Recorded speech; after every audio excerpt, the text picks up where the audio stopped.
Good evening, ladies and gentlemen. It's Thursday evening. It is 9 o'clock. Time to gather in the Royal Library and live stream. But first, as always, a little music. Enjoy.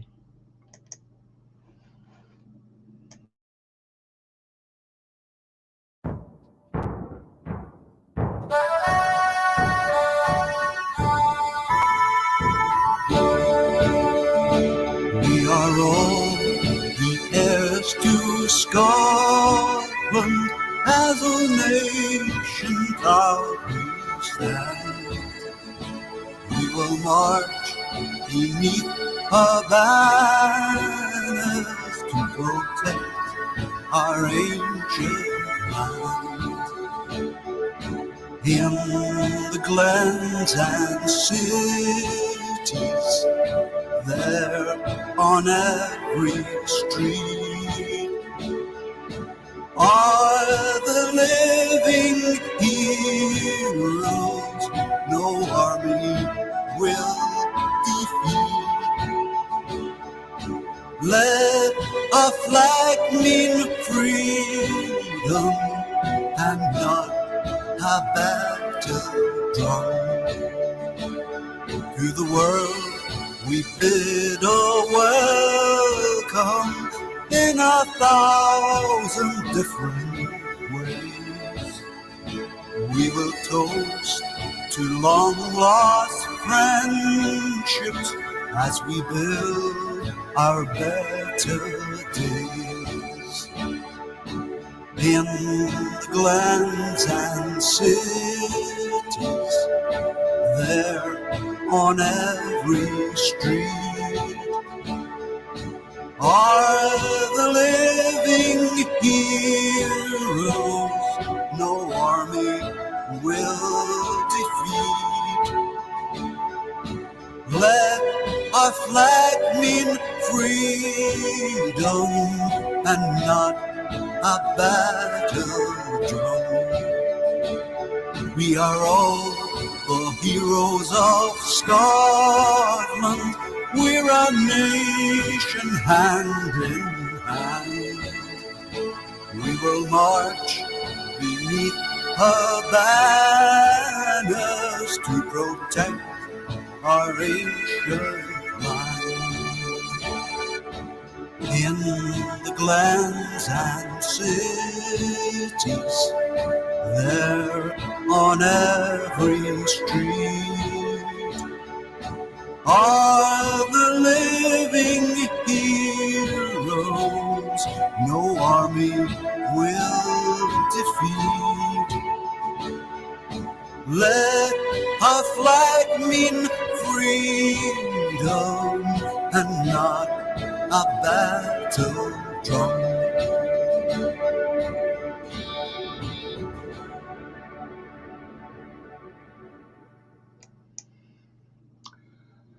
Good evening, folks. I hope you're all well, safe and comfortable. I hope you all had a really good weekend. Hope you got a bit of weather. It's been not bad here. Today has been threatening rain all day, but it hasn't come to anything. Welcome, Steve, back to the room. So, things move along as they always do, at their own pace.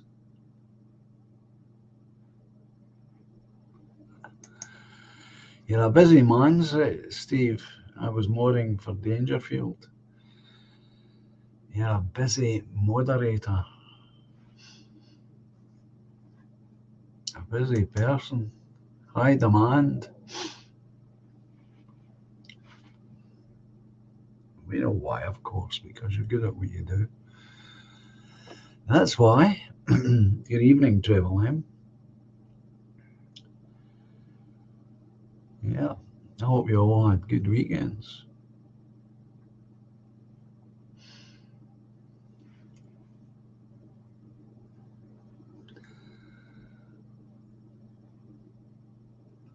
Good evening, Toffee.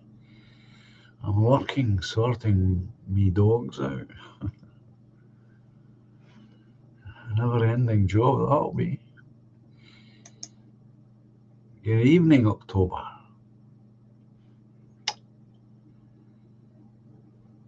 Good evening, Jojo, Gizmo.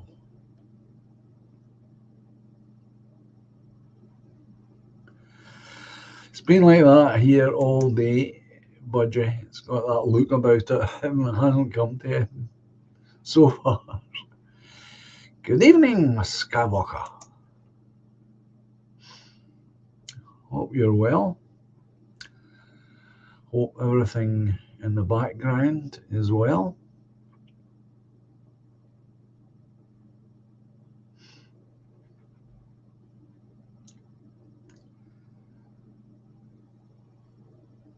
Oh, so it is. Excellent. It's Thursday. I'm talking about the weekend. Oh, I tell you, I'm getting worse. Oh, good evening, Exile Viking. Oh, don't know where that came from. Perhaps it just feels as though it's been a weekend.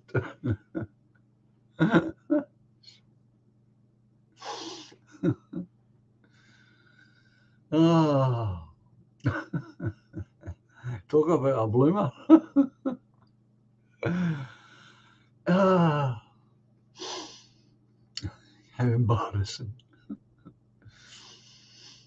And I'll need to do something about this hair. Telling you.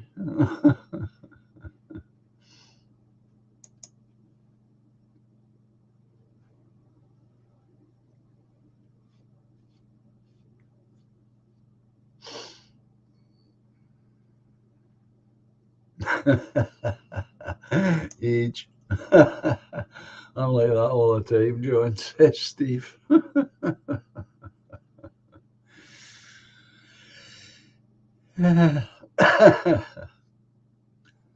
It's one of these observations I made years and years ago, actually, to be honest, that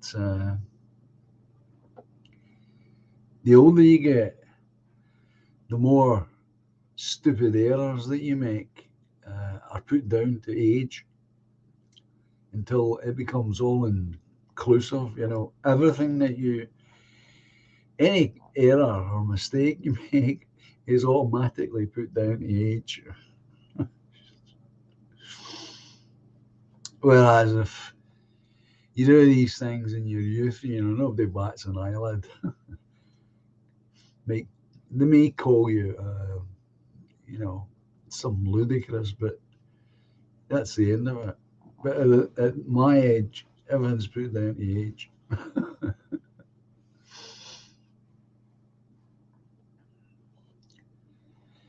It's an interesting phenomena. Now, I have noticed that happening to me. Good evening, Raymond.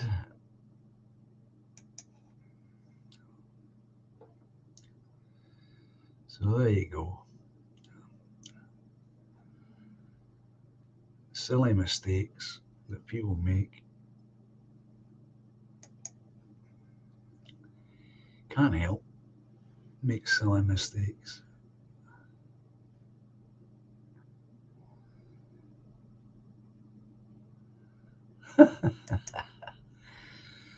Steve, I was young and stupid. Now I'm old and senile.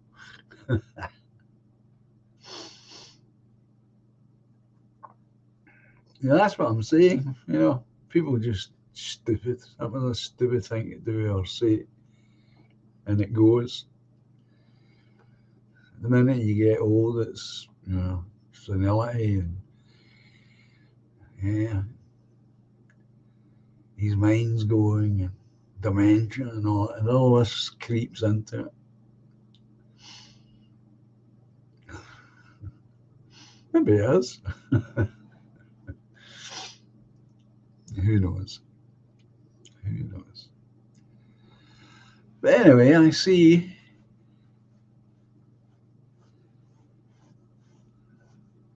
things in Ukraine continue to creak on. Every day more people die.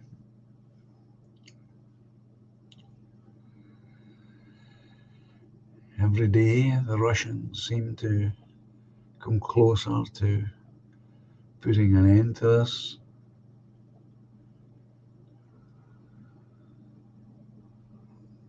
Every day the Europeans, including ourselves and the Americans, sink further into financial hopelessness.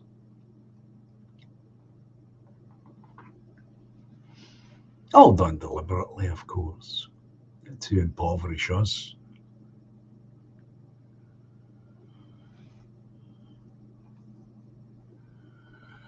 I have seen that, October. Have you seen those ammo coaches go up? Yep. Yeah. Quite an explosion.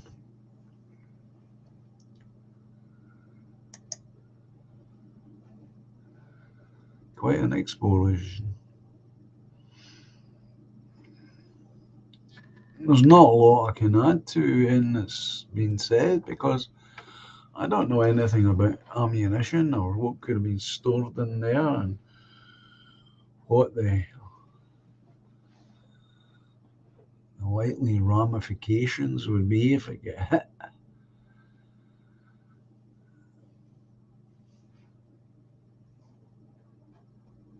Oh.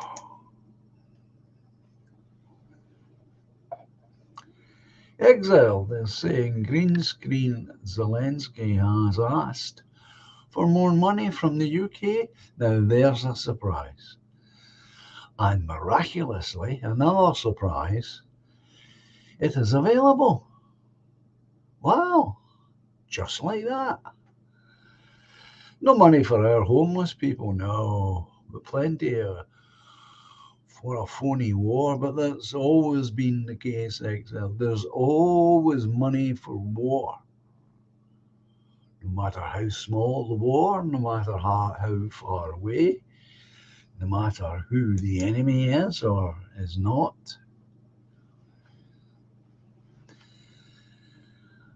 Well, I've seen that being retracted October, the gamma radiation spikes being detected too. Yeah, and I have heard it being dismissed.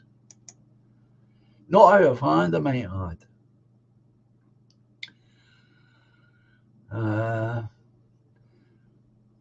Well, apparently, according to some, and I'm not one of them, I wouldn't know, that if you have that amount of ammo being blown up at any given time, it would create that gamma radiation.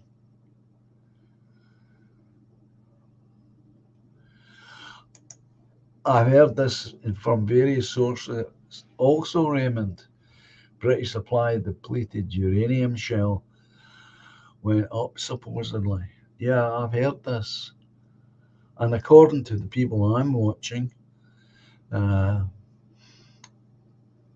it's quite clear that those uh, missiles with the depleted uranium have been in the Ukraine for some time. They needed to have been in there some time. You know, just think about it, how to get from the UK, wherever they were, all the way to Ukraine in a couple of days after the announcement. So it's quite clear that the announcement has come quite a bit later than when they were shipped. And I agree with Skywalker here. Radiation spikes of that nature are alarming. They are.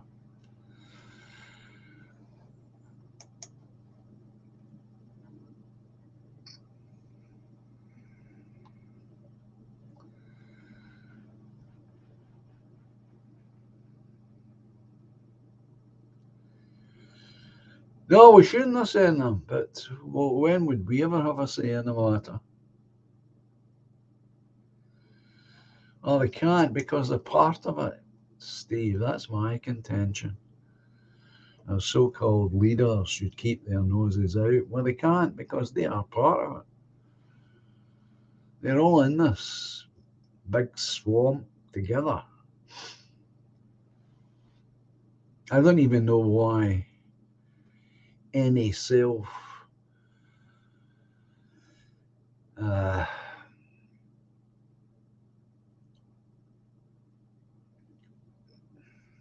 anybody worth their salt, should I say, would want to have those things in our country. And if we made them, that makes it even worse. Why would we make such a device when we know from experience in Iraq what these things do?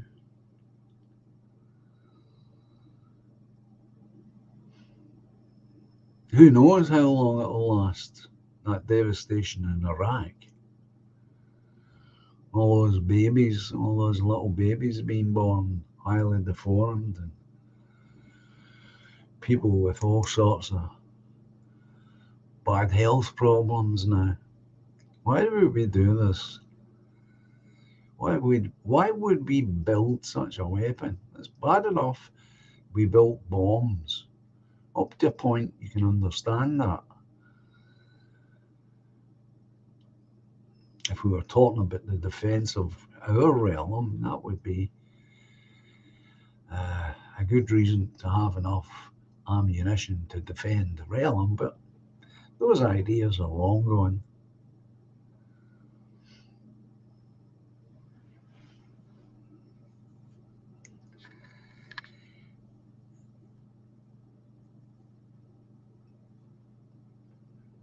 As Raymond is pointing out here, the same tank ammo was used in Iraq. It was, to some extent, not just by us, but by the Americans as well, which is even today, radiation damage to infants is ongoing, and that's absolutely a fact.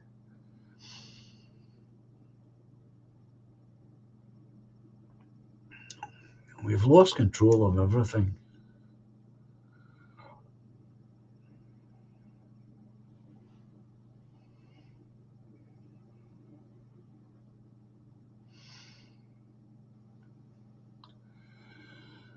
Well,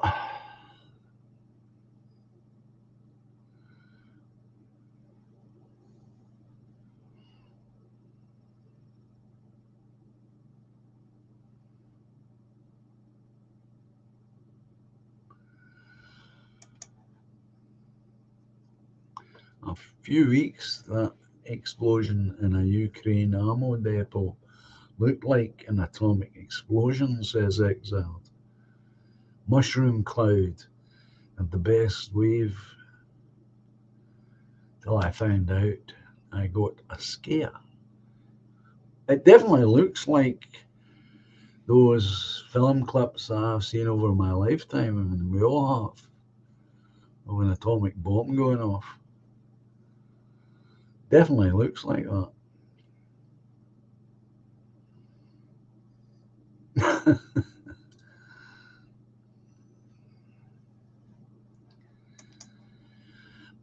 I don't think it's for money, Steve. I know you're saying that. I don't. I mentioned this before ages ago. If you have unbridled ambition, and by unbridled ambition, I mean for yourself, if you're a person who is so ambitious that even if you were to become the Prime Minister of Britain, it wouldn't be enough. Where do you go from there? If this is something in some malfunction in your thinking that you can't stop, it's part of your nature, it's always been there, right? And it would have to be some kind of malfunction because normal people don't operate that way. Even ambitious people usually have an upper limit. So how do you satisfy it? Well, one way might be the idea, well, if you come in with us, we are proposing to take over ruling the world, and you could be part of it if you come in with us and operate according to our plan.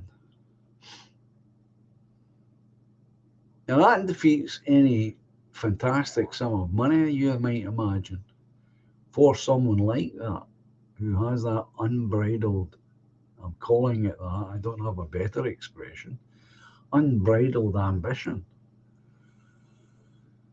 that knows no limit. Because if you were like that, you'd be thinking ahead and saying, well, yeah, if I went in with them and we get this world government, I could become the top man. And I think that's part of the recruitment hook. It has to be. But obviously it only works for a certain type of person.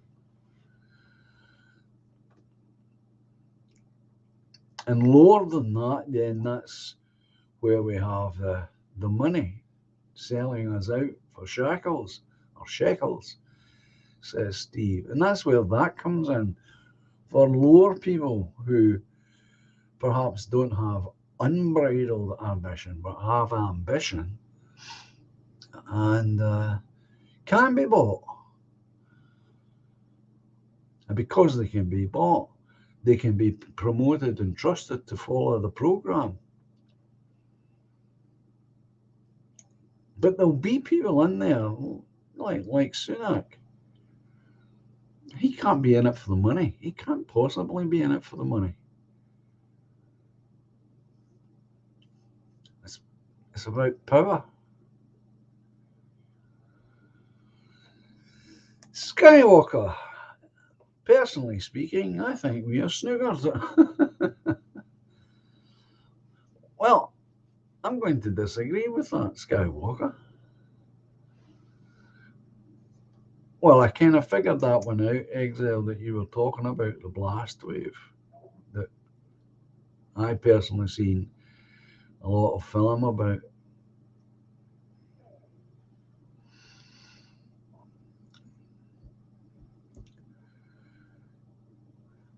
Time is short. It is short.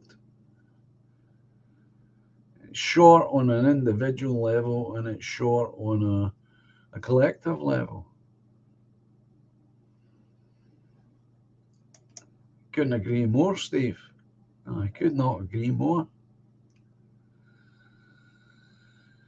Good evening, Julia.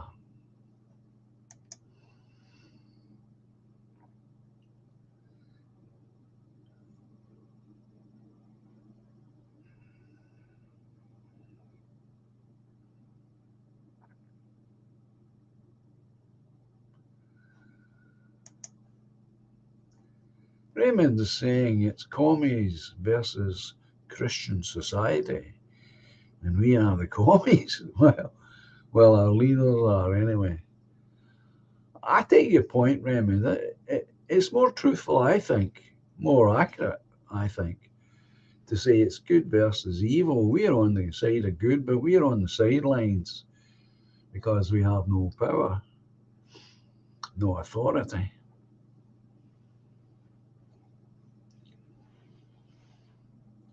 No matter how you quantify power. Well, there you go, Budgie. Now you're thinking correctly. All you need now is an offer, and you're well away. Nothing less than master of the universe.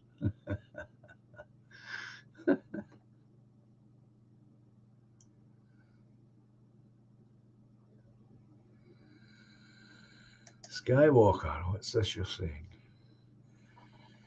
Really starting to lose faith now. Do you think that Our people should realize when their time is up. It seems that is what we are doing as a people. What are we to do?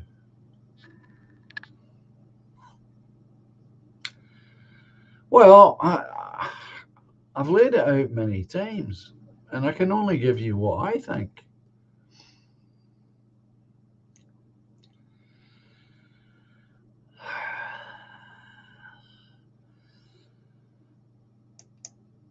There's either the possibility, remote as it might be, of a peaceful solution via politics or a violent solution.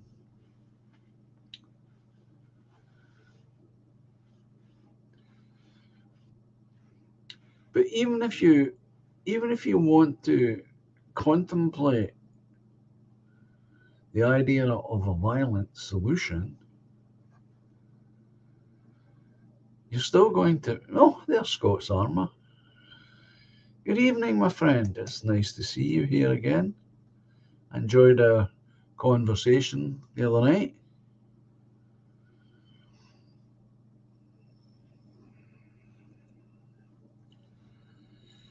Yeah, as I was saying, even if you're of a mind thinking that it's too late for a political solution, then that leaves us with a violent one. Then you're still going to have to collectivize to some extent, because a lone person, a lone gunman will do no good.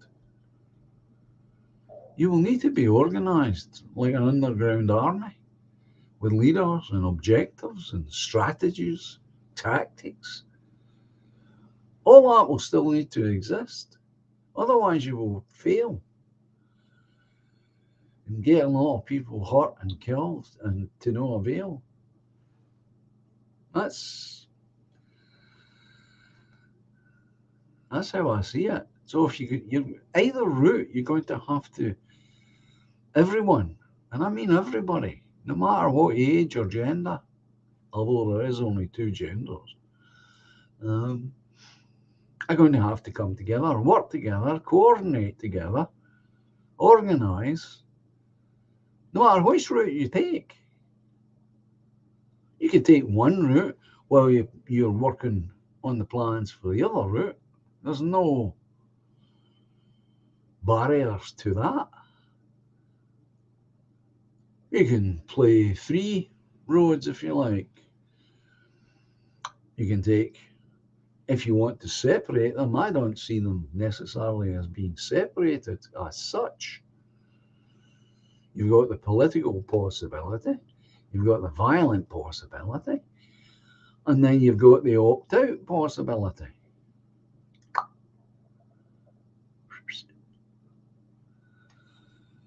That's three possibilities you've got.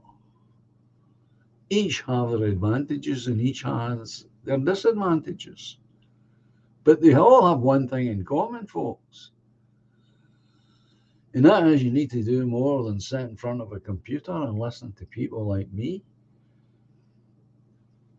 It means each one of you, have to do something. Or you can do all three. No restrictions.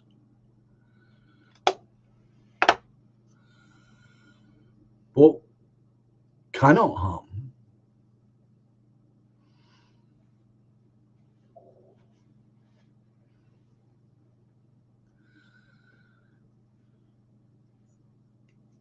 if we do nothing, nothing will happen. That's a certainty. That's your baseline there. I honestly think we're at the point you can't leave it to somebody else. But I also know that on top of all that, there are people who are limited in what they will be able to do through health, through age, through health and age,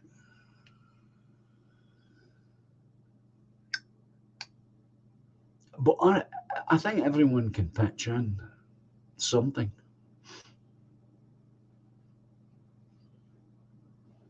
As I say, you can't even. I don't feel as though I can talk about the the idea of following the French into a revolution. That idea, I don't even feel comfortable talking about it. Because it would lead me into speaking about things that I'm confident the channel would get struck down for.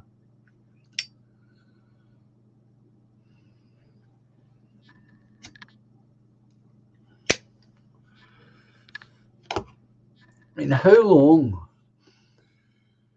was it for the Irish to get themselves into the situation that they were in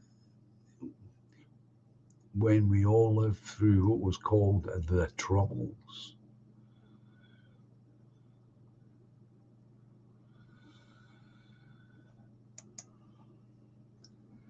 Raymond is telling me, John, did you know Putin has his nukes on high alert since Monday? Just saying.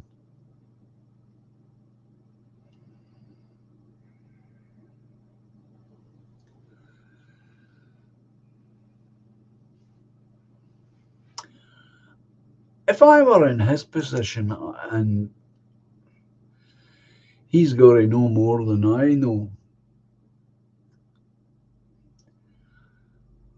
I'd probably have done the same, as even if it's only a warning to those idiots in the White House.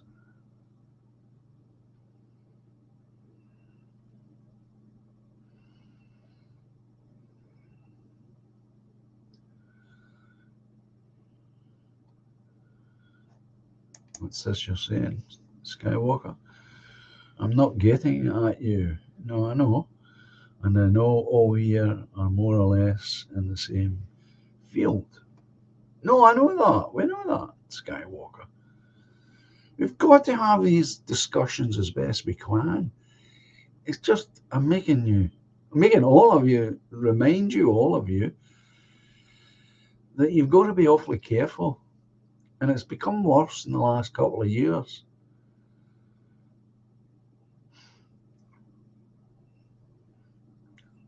If you were here in the house, all of you or any of you, I would be able to speak more freely, as you well know, for those who have come to the house and spoken to me. Well, that's what I'm trying to do here, Steve. I'm trying to be careful.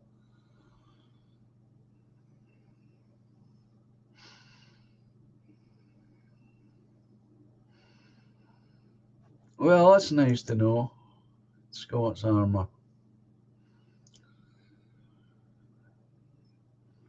There's very few differences in what Scott's Armour says and what I say.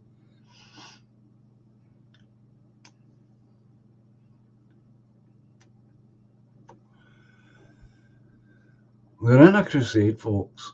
We're up against evil. They don't try and hide it anymore. And I can't, for the life of me, think of knock at the door. Not quite. I can't think of any other solutions but the three that I've laid out. Each have their own flaws and each have their own strengths. But there's no reason why we can't have all three going at the one time. We should never limit ourselves.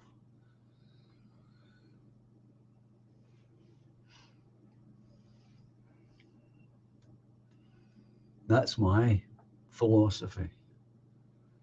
If that's the three best solutions or possibilities that are on offer, and at the moment that's the three that I can see, you either take to the streets, take to the ballot box, or take to the land. And if you do all three, then you've got a better chance of getting some success in some area.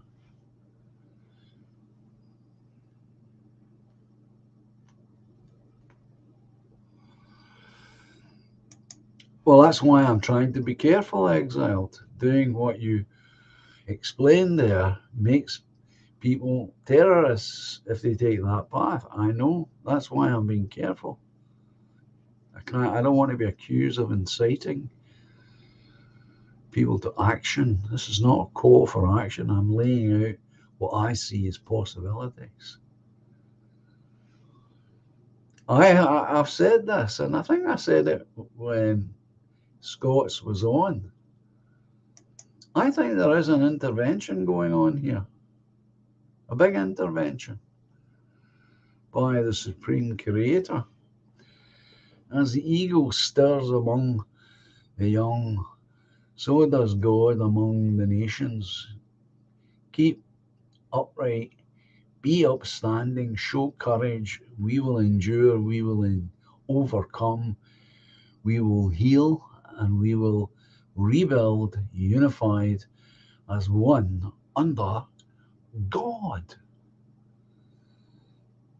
Yeah, even for those amongst us who might be claiming to be agnostic or atheistic, that's all wrong. This is not a war of nations. This is a war against principalities of evil. It's getting played out here. Of course it is.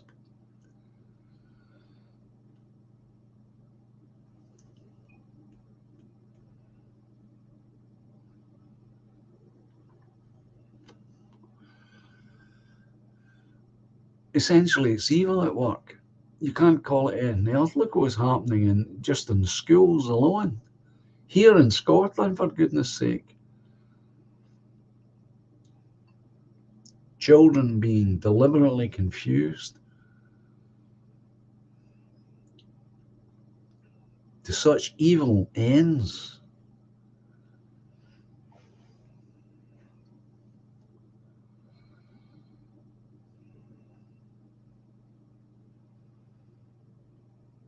So we must come together.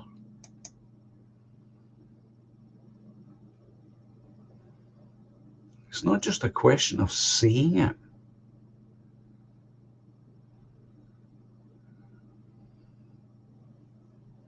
And how many times have I said and pointed to the history within my own lifetime to show you that demonstrations,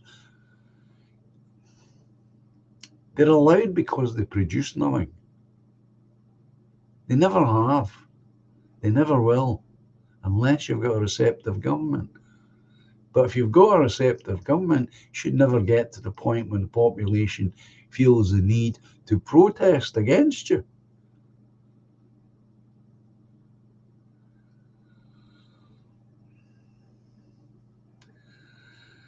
And we all agree with what he's saying.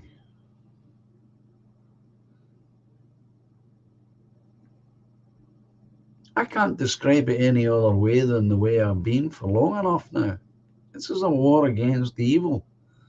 It's not a war against ideology. It's not. It's not against money and poverty. No. It's a war against evil. Now that means, I should imagine, I don't know and I'm not asking, so don't anybody type in into this. For those who believe in God, there'll be plenty of those people already praying for intervention of some kind or salvation of some kind. That's what they'll be doing. They'll be asking for eyes and minds to be open.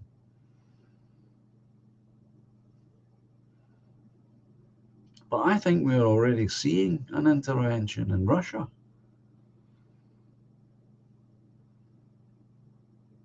I think that's what's happening here. On one level, I'm uncomfortable with the idea that the Ukrainian people are being wiped off the face of the land, of course. But, I don't know God's plan.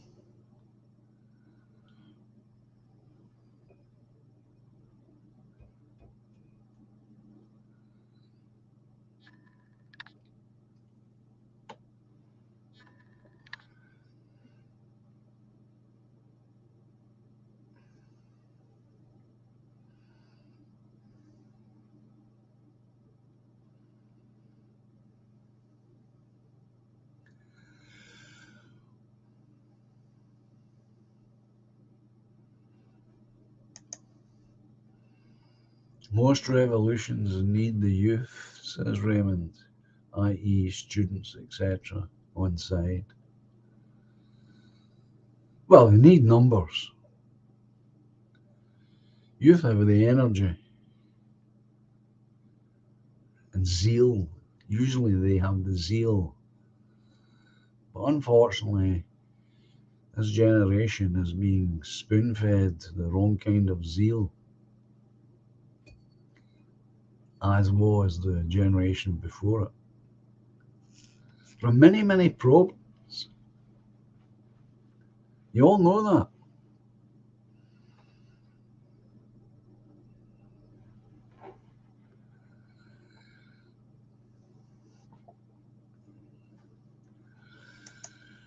Ragnar, this Sunday from 7, he's having the Woodlander on to no doubt discuss his initiative and other matters.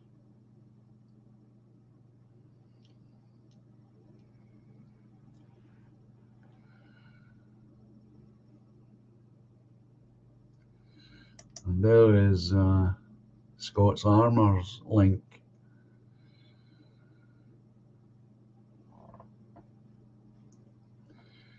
He'll be tooling up, no doubt, will our Scott's Armour. He's obviously revitalised from his break. I could feel it the other night when he was on. The energy was oozing out of him. Old Putin Tang should just send rockets with warheads full of pee-pee, Joby and spew mixed with curry and drop them on designated targets. Everyone will eventually laugh it off.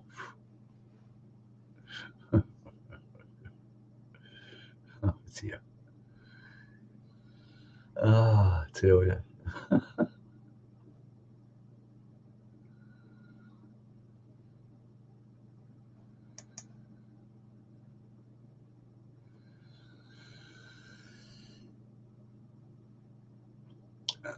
So Scott's Hammer is going to be watching Ragnar.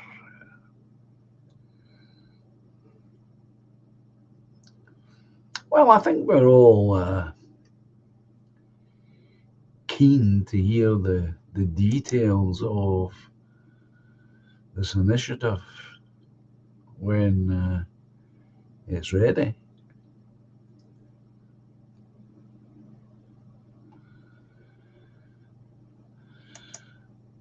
Oh, I was so pleased that he decided he was going to come on. I can't put words how lovely it was to hear Scott's Armour the other night, says Toffee. I think everyone would echo that one.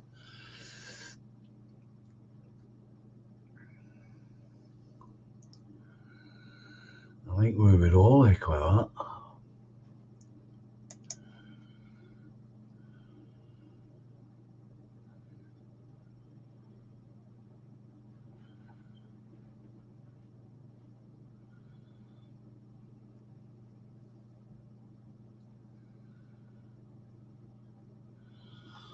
Well, that's been the war cry since the last World War, and it ended in 45. Nationalism was killed in 1945.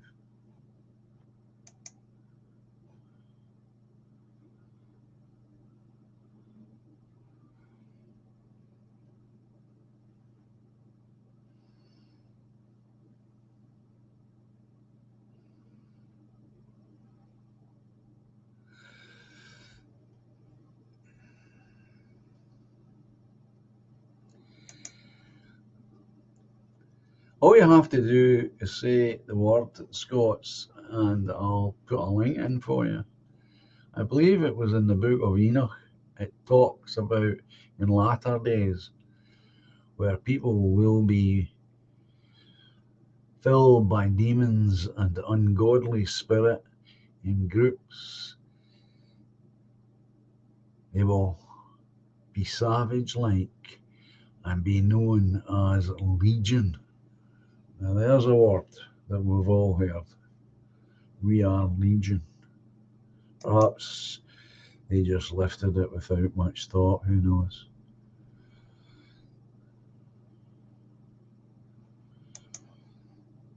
Known as they, known as them, oh, known as they, them, they, them, and will not even know they have been filled with darkness and their hearts will be hardened. Makes you wonder.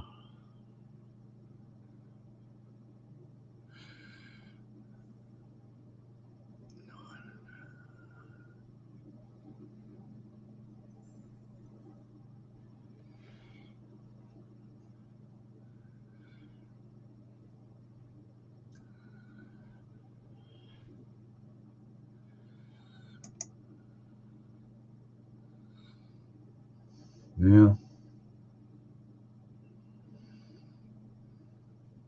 yeah. And I don't want to say too much about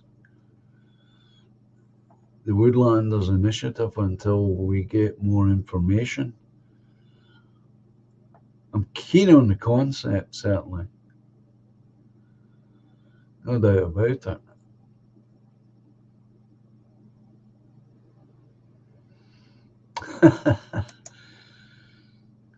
Well, I'm not going to say that he's just back from wherever he was, in the head or in the flesh, so to speak. So it's entirely up to him. He knows he's always got a platform here with me.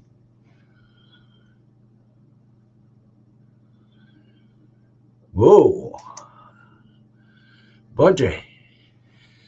Scots Armour is up there with Bonnie Ladd and the Archangel Gabriel.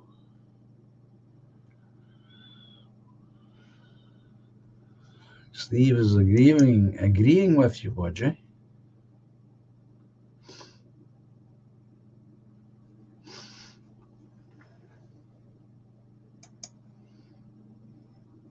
I don't think so. No, I don't think so. But it's nice of you to say so, Steve.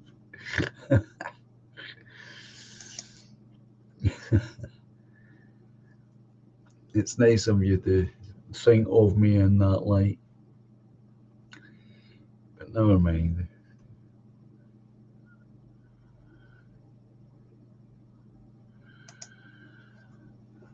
Scott's is saying, too kind, all honesty, you are too kind. Well, I can only speak for me, but I'm going to make a reasonable assumption here, Scott's Armour. People are, and I am speaking for myself now, are responding in an emotional, um, spiritual way to what you say. And I'm so pleased that you have the courage and confidence to say it straight, what you do see. Because there's not enough people on our side say it. And that is bringing in God and the spiritual dimension to it all. And I know you're quite well steeped in all of this stuff. So you've got a good grasp of what you're talking about. Perhaps more than a good grasp.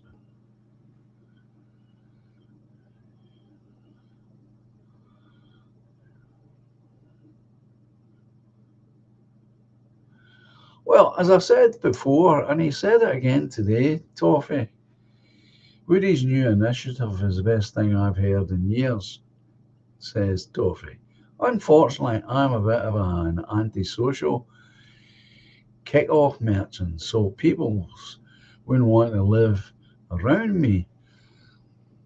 As he has already said today, if you haven't seen it, by the way, and I said it myself, that not all of this land that could be bought, if it happens, needs to be lived on.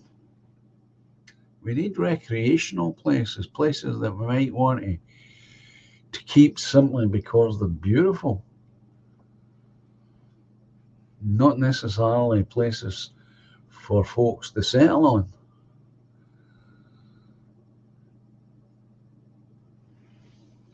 "42's in the choir. 42 is also in the choir," says Budgie.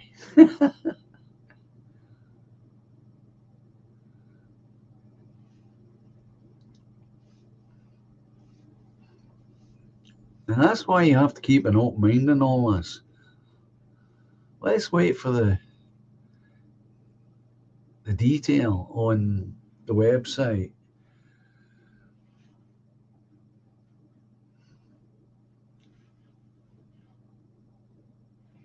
See what the detail says, how it's going to operate. Let's wait and find out if he gets the response that he's hoping to get.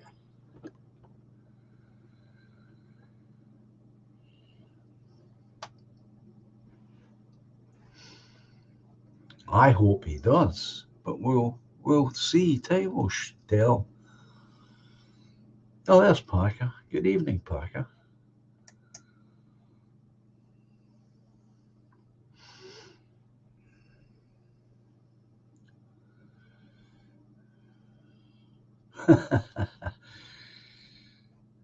We can start because Parker's here, says Steve. Very well, we'll start. Here's a photographic glimpse into the past.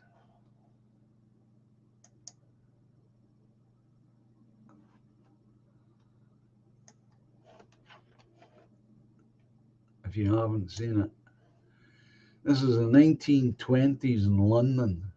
I'll let it run a couple of times so you get a full measure of it all. It's very short.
How different from the women of today, huh?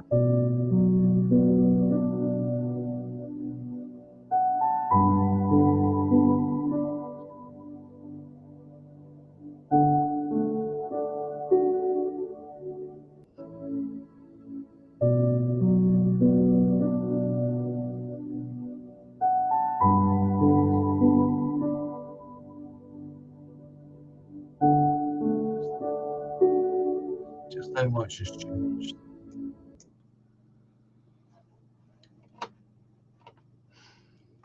That's what you call nostalgia. Got to be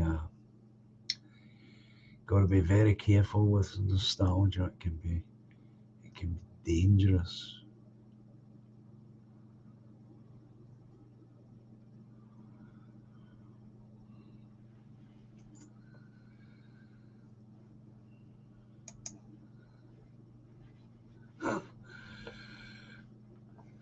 Exile saying now full of bearded buffoons echo to wear 19th century bed clothing. The woken in the bin bags, and those people whose description starts with the letter N. Yeah.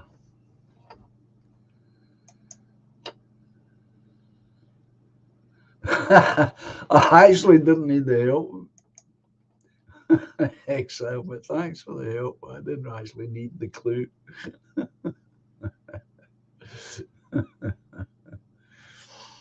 You're just working around the algorithm.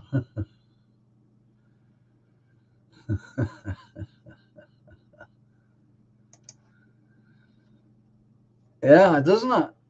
It's like opening an ancient book and just falling into a story of times of old and lands beyond our own, when it was our own very lands not so long ago. Sad, tragic, and something to long for. Yeah, no, absolutely. But we must be careful. Nostalgia can be dangerous. Yeah, but even you get back to that level of cleanliness, well, that would be something. The other thing I was thinking about is, and I'm sure this exists everywhere now, but when you see those ladies crossing over like that, you can't do that anymore because all of that's ringed off with fences now. You can't go straight across from one corner to another corner because every corner now has got a fence around it.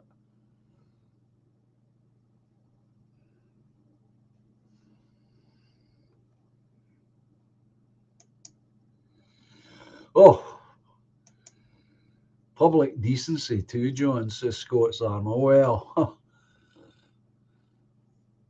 believe it or not, folks, I'm older. Like the old man of the mountain here. But I am old enough to remember a time when you didn't see women smoking cigarettes on the street. And when I first went into a pub, the only people who were in pubs were men, including the bar staff. I might add, including the bar staff.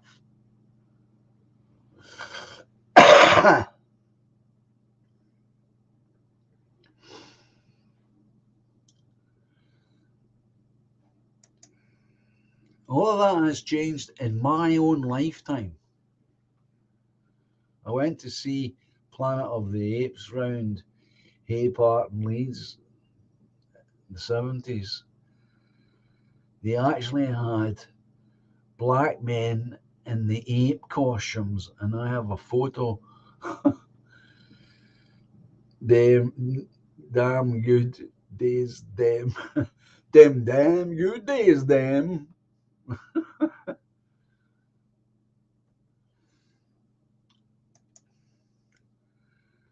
Exile's asking me, what way is nostalgia dangerous?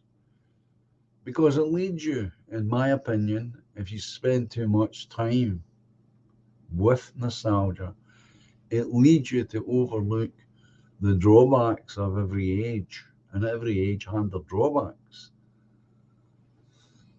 Now, living, or should I say, being a child and a young man, a young boy in the 50s, yeah, we had I had a tremendous childhood. Absolutely no restrictions on where I could go.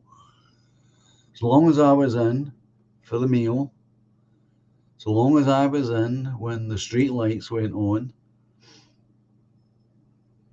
there was no sense of danger, except danger that you made yourself by climbing and falling and jumping and falling. But what I also mean is, now that's the good side of nostalgia, but the bad side is you forget how cold the houses were. The drafts that used to fly in through the doors and in through the windows, rattling as the wind and the rain bounced against it. How women had to go from shop to shop to shop to buy groceries for the house.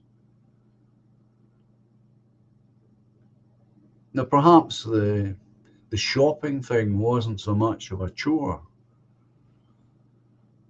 but it existed when I was a boy, because ever since boyhood I was going to the store for groceries. So I know this. But on the upside, of course, each of these stores was owned and operated usually with a local family, or at least the man who owned the business or the lady who owned the business. And there were plenty of ladies who owned little businesses, were local.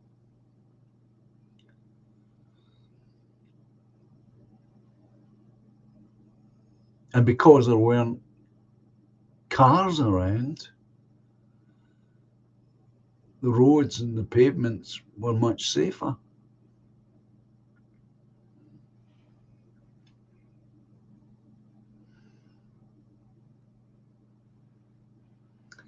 Well, that was part of why I thought it would be useful for somebody my age to come on.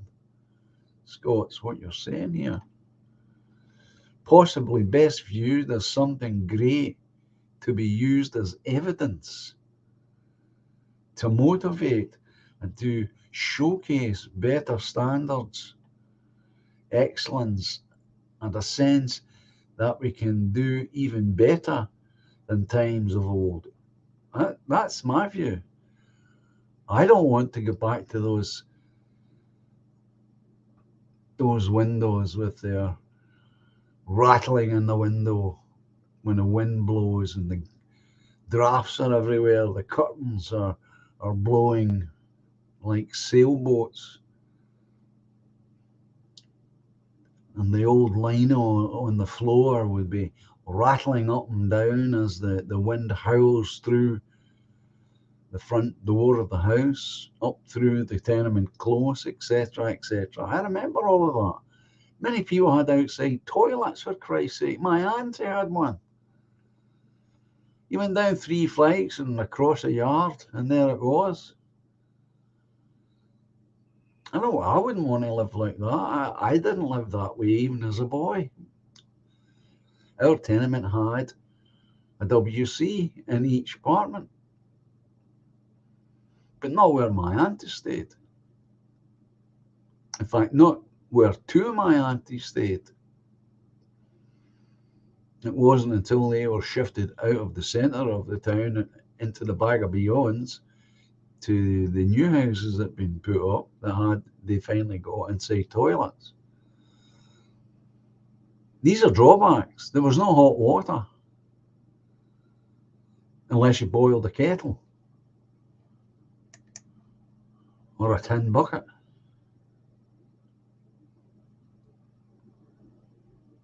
And that's what I mean by it's easy to forget all of that. We kept coal 3 flights down at the back of the building in a coal cellar. Well, John here as a young boy had to go down there in the dark with a torch, regardless of the weather, fill up the bucket with pieces of coal and then hump it all back up the stair again to keep the fire going. I wouldn't want to go back to that. I like the coal fire, don't get me wrong. That's what I'm saying. It's easy to remember the coal fire and all the wonderful things that goes with it, the conversations as people sit round. But somebody had to go up and down flights of stairs to get the coal.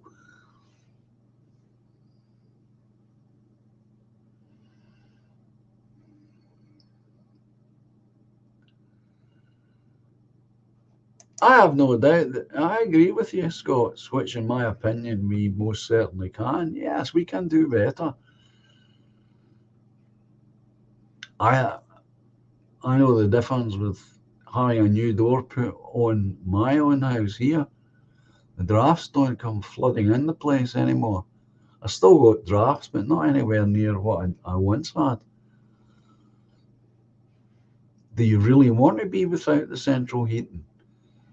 So that the only place that is warm in the house is the one place that you've got fire? You've got to remember, even if you've got a fire, as the house that I was brought up in, we had 2 rooms and there was a fireplace in each room. But in all the years that we lived there, the fireplace in the bedroom was never used. It was never on.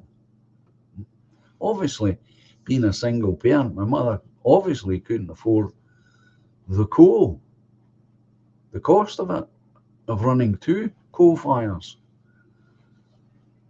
So that bedroom was always freezing in the winter, always. Filled with drafts, of course. You know, cozy enough once you get into bed, certainly. Get your hot water bottle.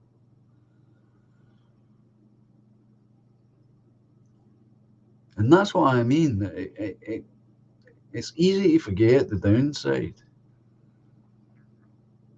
And for many people, they lived many, many years, too many years, without an inside toilet, for example.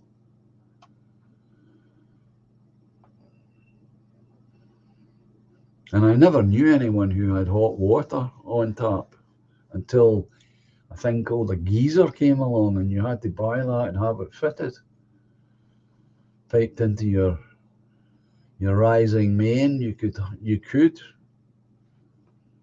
latterly, as the 50s rolled on, have one of these put in so you could have access to instant hot water.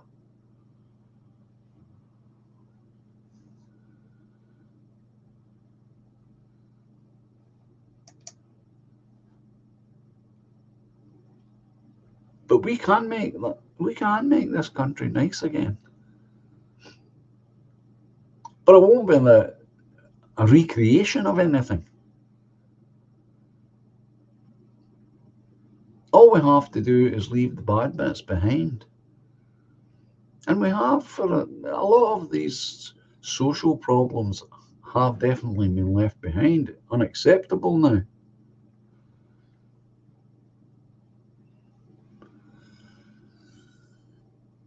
So it's not a question of returning to a glorious past. It's a question of taking all the good things from the past and carrying it forward, as the generations before us did. We just have to carry on in the same manner that they did.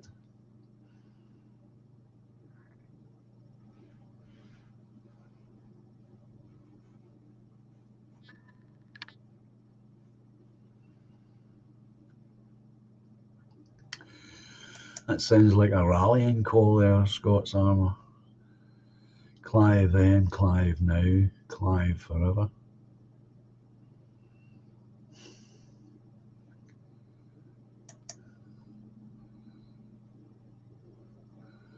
I've always been personally very wary of nostalgia. And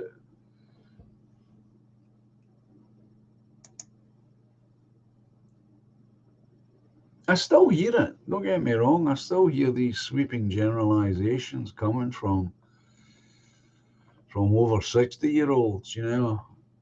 All the young people are a waste of time, which is certainly not true.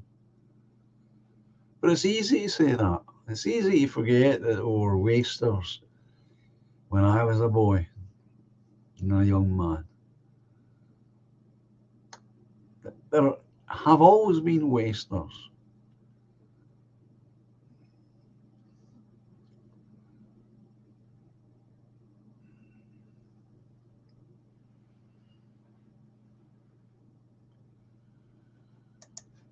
Well, they were called gazunders. Chanty, Poe. There was one in my mother's house. There was one in my granny's house, and there was one in my great granny's house. And yet, it was only my granny who had an outside toilet. But we had a chanty. I can't remember ever using it. That's all I can say about that. And I have no idea about my mother. It was kept in what we call the kitchen. That would be the room with the fire lit. And that had a bed recess where she slept. And obviously, my father slept any time he was at home when he was alive. He would sleep there. And perhaps beyond my memory recall, perhaps I slept in there along with him. I don't know. I have no memory of it.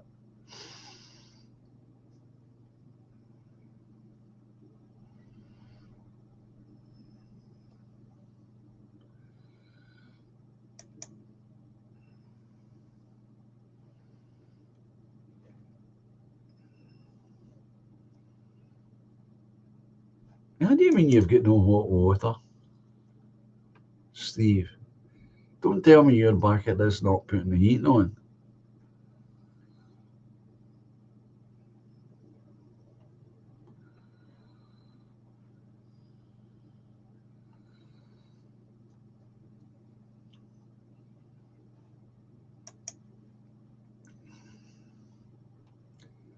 I can't understand why you don't have hot water.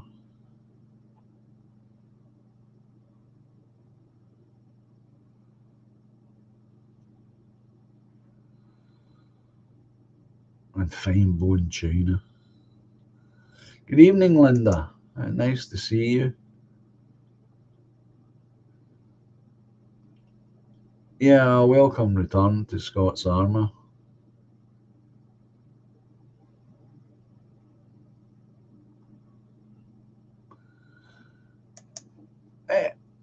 Well, there you go again, you see. People tend to forget that. Coal fires, or open fires, let's call them, they all need to be cleaned out. Cleaning out the coal fire and lighting it was a pain in the ass, says Steve. Now, that's something I was involved with ever since I was young.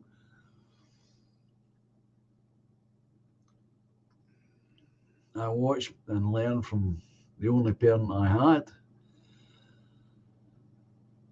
And my mother would set up the fire before she went to her work in the morning, so that when I came home from school, believe it or not,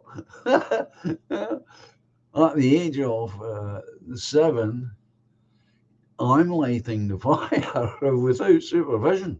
By the way, I'm just lighting the fire because I've seen her do it. I know how to do this. I've learned. I've had a couple of wee accidents through doing that, of course. I don't know if I'm sure some of you at least will have done this. When you had a coal fire, there was a fire guard that people put on in front of the fire itself. And that was to stop pieces of coal or whatever you were burning from sparking out into the room, starting a real fire. Right, so they would have they would have a guard on there. Now the trick was when the fire was all clean and set for lighting, it would be made up of, in my house anyway, um, the first layer that went down would be newspapers torn up and screwed up into tight sticks, and they would all be laid out, and then there would be kindling wood put on top of that, and then finally well placed pieces of coal. And so you would light the paper, which would light the wood, which would eventually get the coal warm enough to set it afire. But sometimes you could speed it up, help it on its way. If you put the fire guard, you lit the paper, you put the fire guard up, and then you took another full piece of paper from the newspaper, so it's 2 sheets, and you put that over the fire guard. And what that does, of course, is it creates a draft, and you get all this air rushing up the chimney, which helps ignite the fire. But you got to keep a real close watch on it, because if you're not careful, it catches the paper you're using. It catches fire and can float away from you, which happened to me a couple of times. I managed to save the day, of course, and my mother hopefully never knew about it. But that's how you light a fire. That had to be done if you let the fire go out. And if you didn't let the fire go out and you tried to keep it going all the time, then you had to make sure that you were cleaning out all the ash from underneath. And when you're doing that, the ash would be really hot. So again, you had to be very careful when you were dumping it out.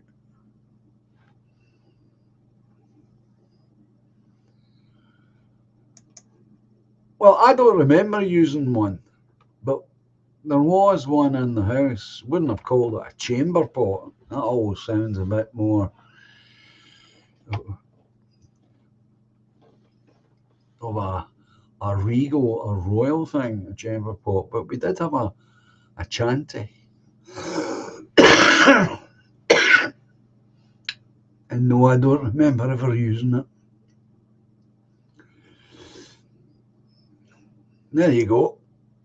Steve's done it. Steve's used one.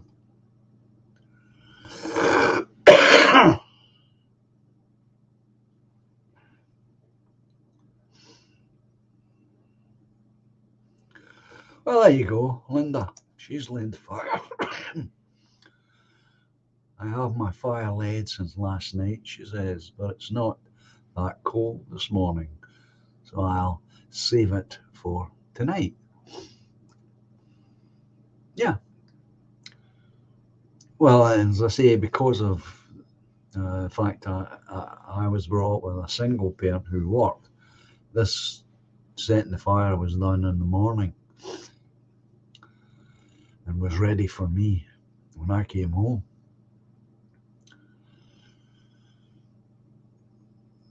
And then eventually, as I grew older, my mother decided to,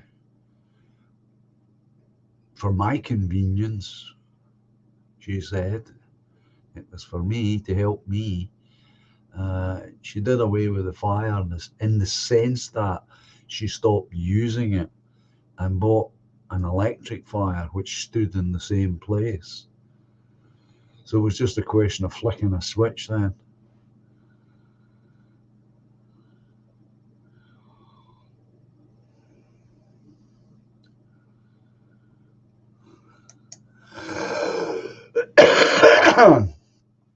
Skywalker, cold lives in Granite Walks. Been there. I just can't take the cold.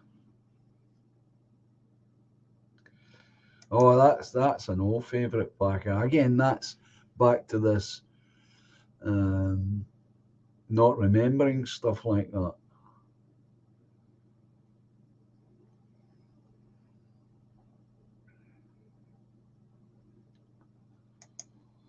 Steve, we couldn't afford hot water bottles, John. Wow. Mum used to fill up glass bottles and we used those. Well, that's what you call thinking. Looking after you, of course, you know. We had stone hot water bottles, circular things with a flat bottom and the top opened in the center of this thing. And my mother would put that in the bed maybe half an hour or so before I was due to go in. It'd be wrapped, of course, in an unused clean towel so that you didn't scald your feet on it.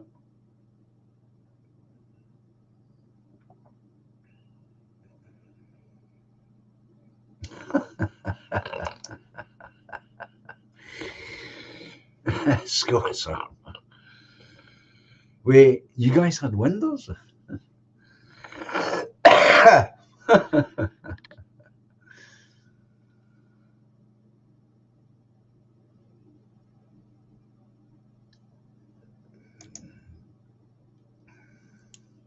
Starting up the coal fire in the cold mornings, yeah. I didn't do that.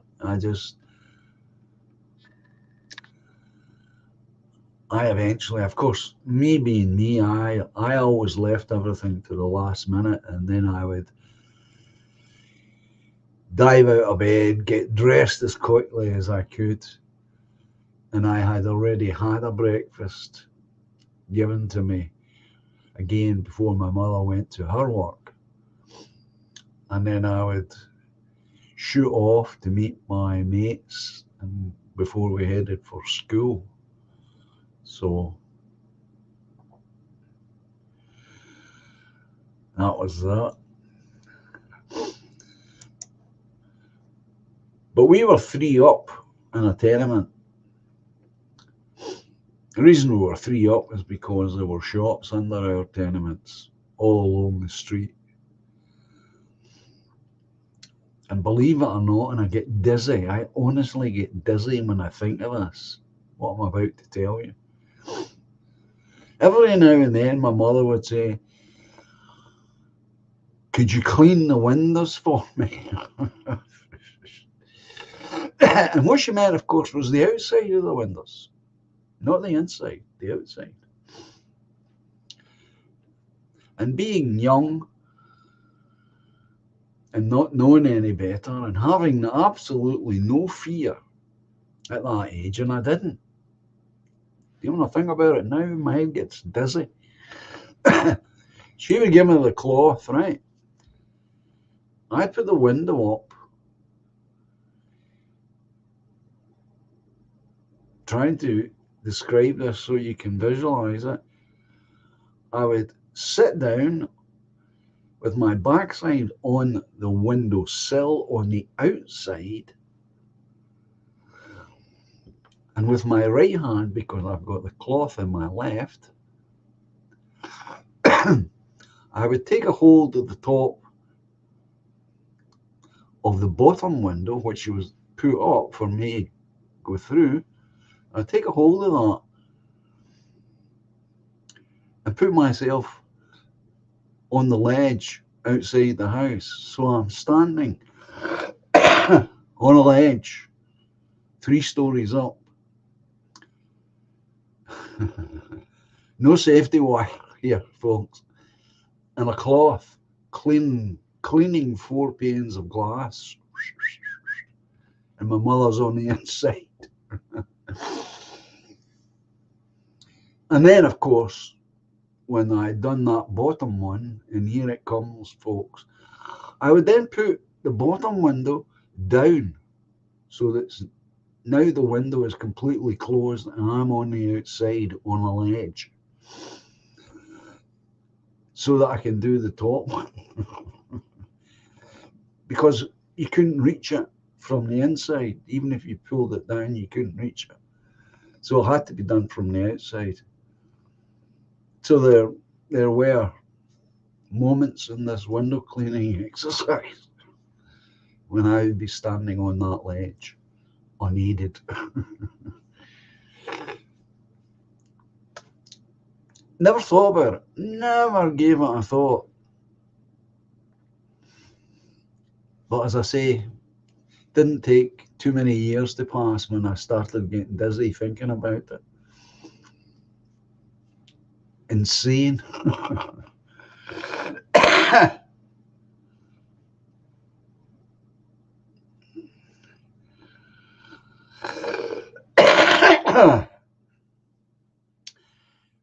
We never had a tin bath, I'll say that, Skywalker. My grandmother had a tin bath, but my great grandmother had actually a bath in the house and hot water. There was a boiler behind the fire in the kitchen room, but it was never on, as far as I know. I don't know. I can't remember the water ever being warm in my great granny's house. Good evening, Silius. I like the romance of coal fires. Don't we all? Don't we all? Some things have changed for the better, though. Much like cars, the old ones are nice to look at, but in a bad smash, the steering column would be buried in your chest. Yeah. Yeah.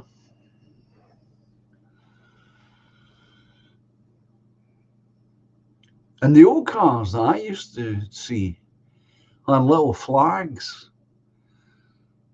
And I'm not joking.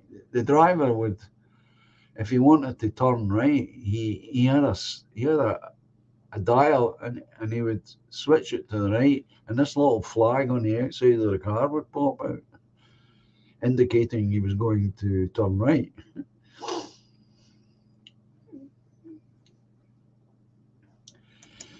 When you think the last time I was in a car, my gosh, it was like inside Star Trek. Scots Armour. In an independent Scotland, we will draw windows onto houses like the SNP done with windows on the ferries. Yeah, oh God. What can you say to that? Yeah, I'm little horns. And I remember when, and in those same days, folks, this is honestly true, if, notice that, emphasis, if a police car had to leave the police station, rare, this was rare, but if it ever did, it had a bell.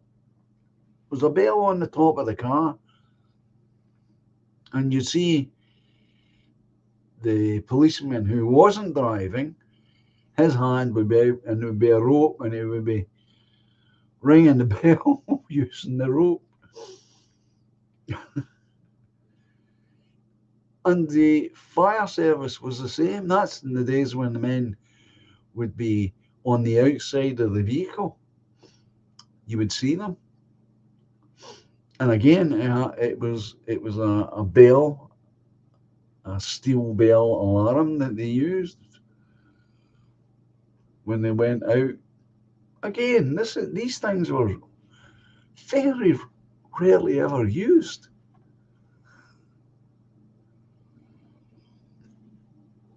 Very rarely ever used. I think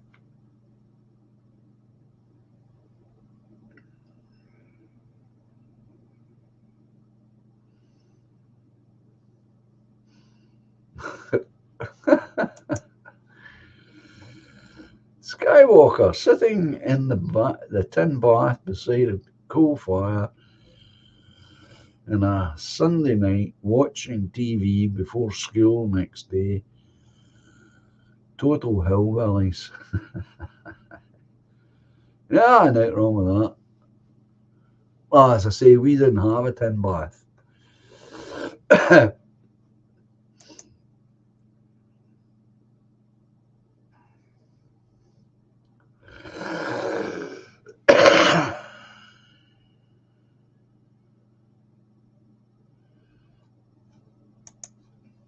Rory, my parental grandmother never owned a fridge, just a cold marble slab in the pantry all her life.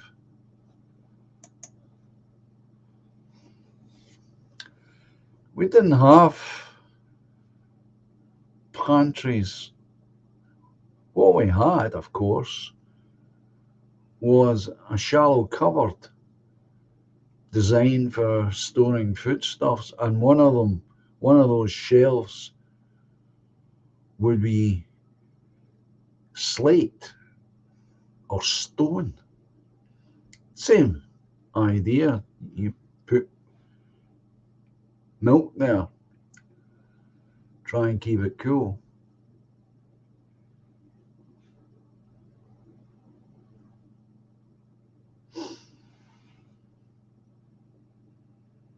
It's getting cold, is it? Putting on the glow.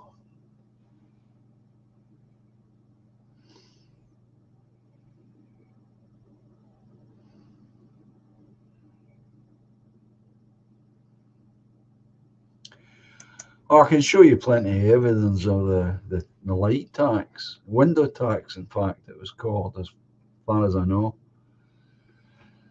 Light tax was a real thing. Yes, it was, mannequin. It was. I can show you plenty of evidence of that around here.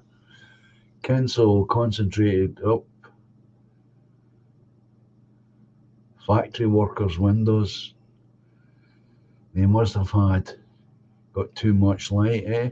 No, what it was is, my understanding is, what happened was the government of the day needed money to fight the Napoleonic Wars, and someone came up with this bright idea of taxing windows, how many windows you had in your house. So how people avoided some of the tax was to seal up some of the windows. And there's lots of examples of it around where I live. Lots of it. I used to wonder about that when I was a boy. Why some buildings had what were obviously once a window, and now it's all stone. I like that. Budgies adding. We'll probably have to throw a door on too.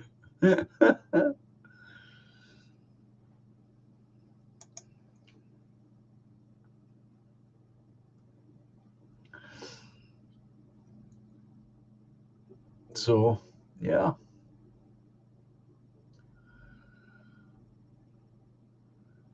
That's it, Steve. You knew exactly what I was talking about. Drawing up the fire with an opened newspaper to get it roaring, yeah. As I say, a couple of times when I was a boy, the the newspaper suddenly went brown and on fire. Zhoosh.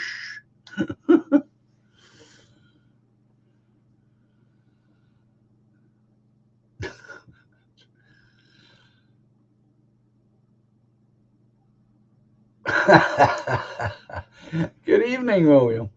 It was John's great grandfather invented fire. My wee granda. What a man he was.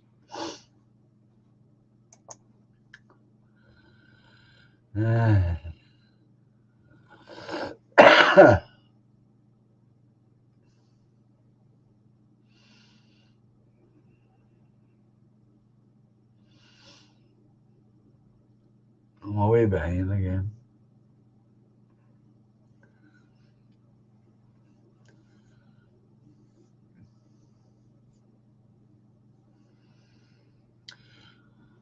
Well, we didn't have anything like that, Amanda. We used to put our ash on the roses, says Amanda. Remember, in those days, you know, we lived. My mother and I lived in a tenement.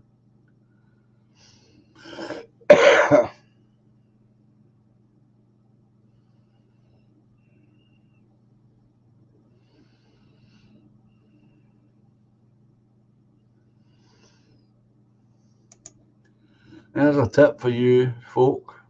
You've got dogs and fires. No, don't burn the dogs. I've been making fire lighters by the dog hair sweepings wrapped in newspaper. It's a pretty smart idea.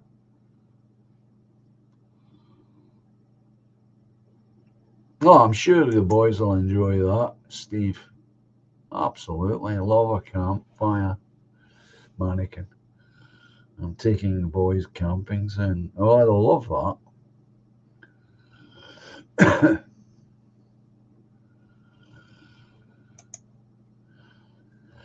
I only use my potty in an emergency. And you notice how those emergencies arise more and more when you're the older you get, Rory.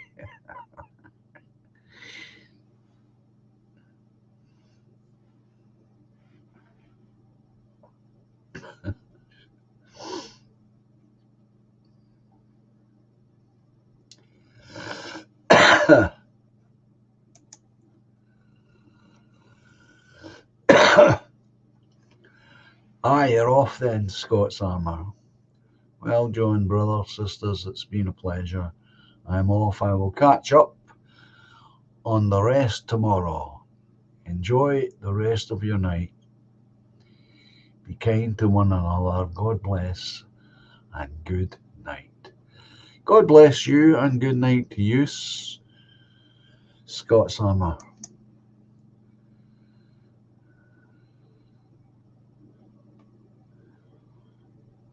No. No, I did not. Did you ever have a bed warming pan? He's asking. No, no.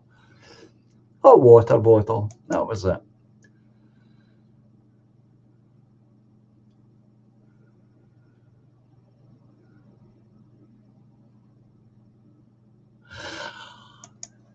Yeah, I think that's what they were called, Exiled. I think the Scottish word for such a hot water bottle, the one I was describing, is pig. Yeah, I think that's correct.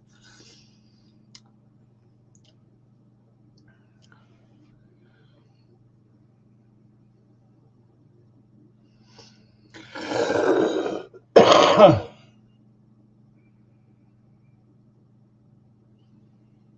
have curtains. Good evening, Bass. I didn't see you coming in.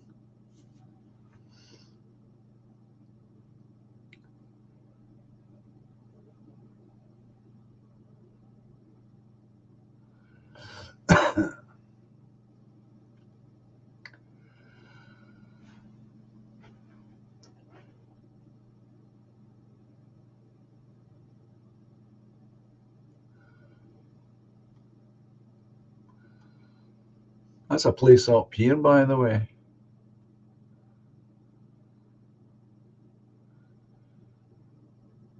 Steve, maybe Woodhall Spa or somewhere suitably woody. Woodhall's a place up here, but it isn't woody.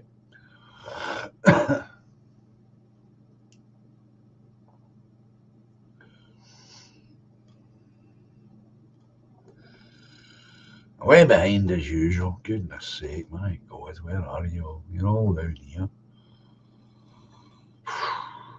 I have no idea what you're talking about.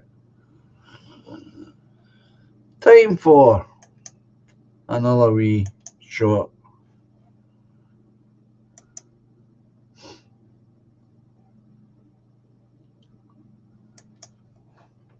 Again, I'll let it play a couple of times so you get the measure of it.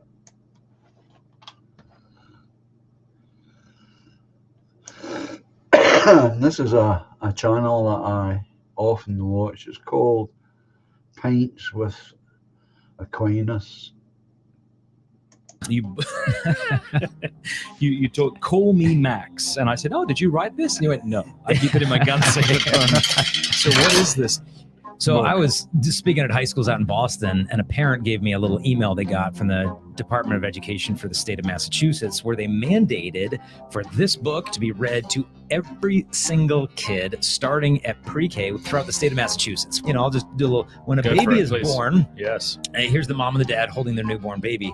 When a baby's born, a grown-up says, it's a boy, it's a girl, it's a brand new baby. But if a brand new baby could talk, sometimes that baby might say, no, I'm not. When a baby grows up to be transgender, it means that the grown-up who said they were a boy or a girl made a mistake. What did he say? And so this is being read to these kids. And, you know, there's all kinds of different books in this whole genre. This one's for the 4-year-olds. This one's for the 5, 6, 7, 8, 9. 500,000 kids had to sit and listen to that stuff. Let's talk about this book. Ugh. You told call me Max, and I said, "Oh, did you write this?" And you went, "No, I keep it in my gun safe." So what is this?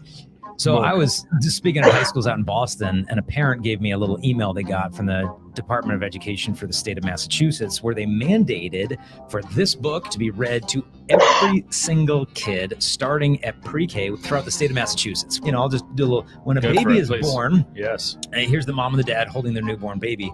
When a baby's born, a grown-up says, it's a boy, it's a girl, it's a brand new baby. But if a brand new baby could talk, sometimes that baby might say, no, I'm not. When a baby grows up to be transgender, it means that the grown-up who said they were a boy or a girl made a mistake. What did he say? And so this is being read to these kids. And, you know, there's all kinds of different books in this whole genre. This one's for the 4-year-olds. This one's for the 5, 6, 7, 8, 9.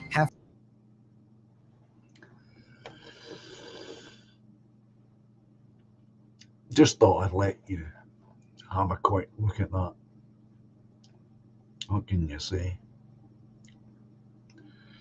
Yes, I hope you're okay there, Ian.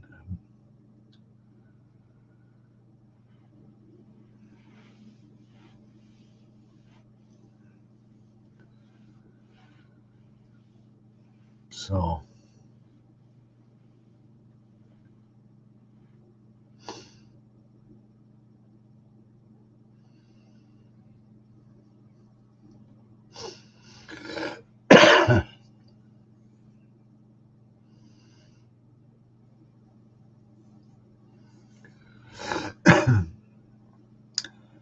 pretty vile, is it not? And again, that's why I said before often that as many of us should be actively engaged in school councils, wherever school councils exist.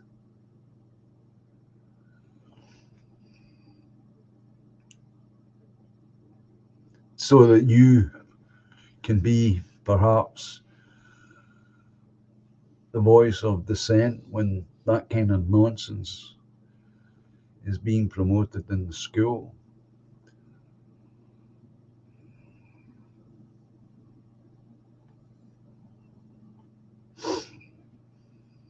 Because if you're there on that school council or school board, whatever they call it,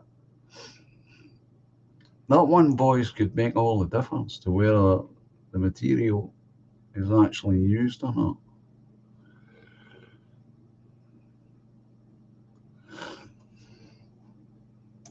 And this is one positive way we can have a direct effect by taking part. It's back to taking part in the community.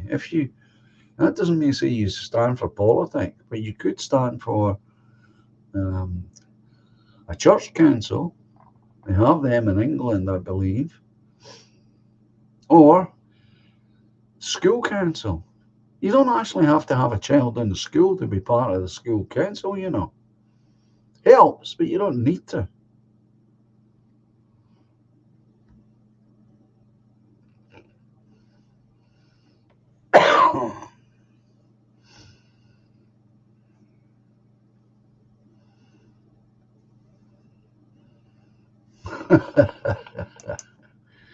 So your dog, Ian, is acting like a dog, is he? Kush has realised he loves mud and water, especially on hot days. Yeah. Or as Steve said, it could be worse. It could be dung rolling around it.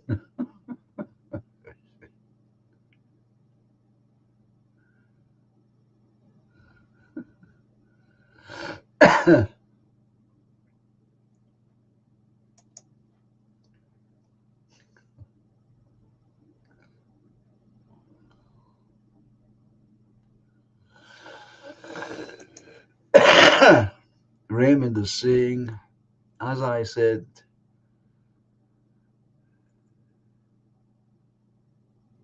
the other night, the new generations will be like the children of the corn.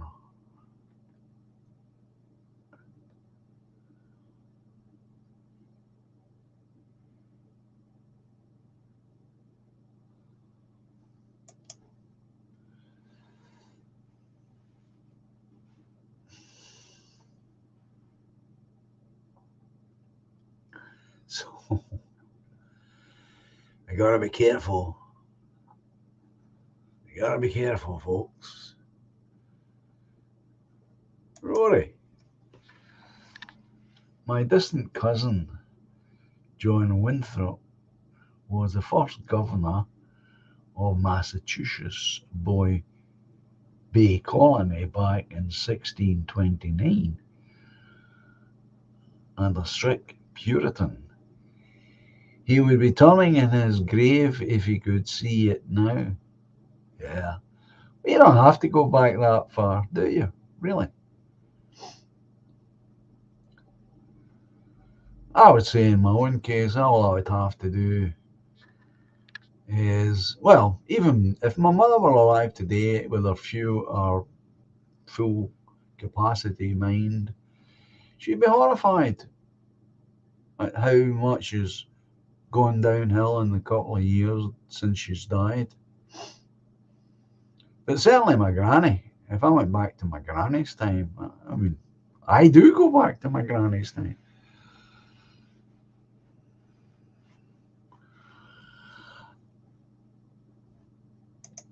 I thought it might be Raymond. I know it's a movie.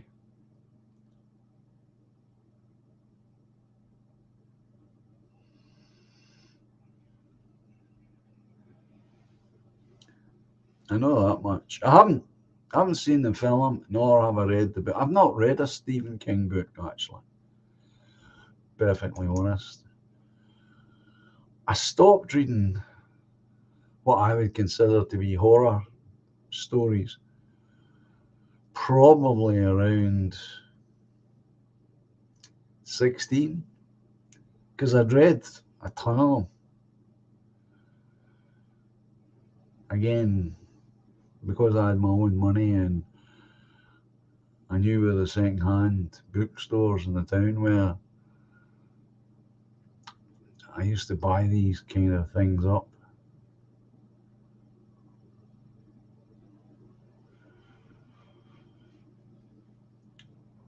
So I kind of went off it, to be honest. But I'm aware that it was a film, and I assumed it was a Stephen King story, at least.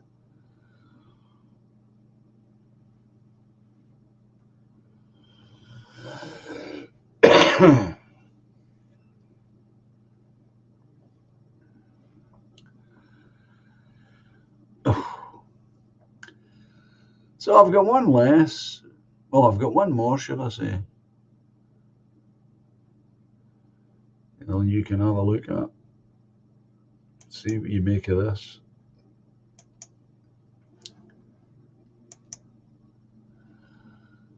Again, I'll play it a couple of times so you get the full measure of it.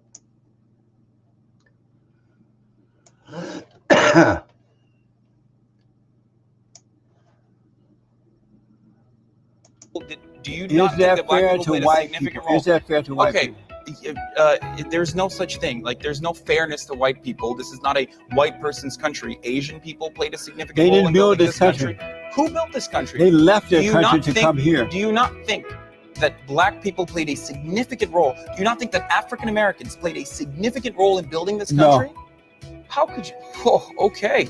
All right. Well, Be- do you think white because- people are better than black people? Let's Better just get in- right to it. Do yeah, you think white people are better Better than in black the people? sense that, What, better in what sense? I'm about to tell you, and that they create and black people destroy. Holy crap, dude. Is No, no, that no. fair to white Say people? yes or no. Do you think black You're not- people did? Do you Is not think that that black fair people to played a white significant people? role? Is that fair to white Okay. people? There's no such thing. Like, there's no fairness to white people. This is not a white person's country. Asian people played a significant They role didn't in build building this country. Who built this country? They left their Do you country not to think- come here. Do you not think that black people played a significant role? Do you not think that African Americans played a significant role in building this No. country? How could you? Oh, okay. All right. Well, Be- do you think white because- people are better than black people? Let's Better just get in- right to it. Do yeah, you think white people are Better better than in black the people? sense that, What, better in what sense? I'm about to tell you, and that they create and black people destroy. Holy crap, dude. Is No, that no, no. fair to white Say people? yes or no. Do you think black You're not- people did? Do you Is not think that that black fair people to played a white significant people? role? Is that fair to white Okay. people? There's no such thing. Like, there's no fairness to white people. This is not a white person's country. Asian people played a significant They role didn't in build building this country. Who built this country? They left their Do you country not to think- come here. Do you not think that black people played a significant role? Do you not think that African Americans played a significant role in building this No. country? How could you? Oh, okay. All right. Well, Be- do you think white because- people are better than black people? Let's Better just get in- right to it. Do yeah, you think white people are better Better than in black the people? sense that, What, better in what sense? I'm about to tell you, and that they create and black people destroy. Holy crap, dude. Is No, that no, no. fair to white Say people? yes or no. Do you think black You're not- people did? Do you Is not think that that black fair people to played a white significant people? role? Is that fair to white Okay. people? There's no such thing. Like, there's no fairness to white people. This is not a white person's country. Asian people played a significant They role didn't in build building this country. Who built this country? They left their Do you country not to think- come here. Do you not think that black people played a significant role? Do you not think that African Americans played a significant role in building this No. country? How could you? Oh, okay. All right. Well, Be- do you think white because- people are better than black people? Let's Better just get in- right to it. Do Yeah.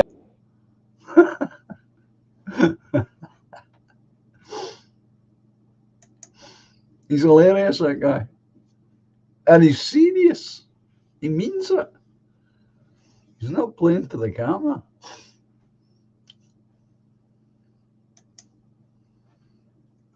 I bet there's a lot of black people would like to shut him up.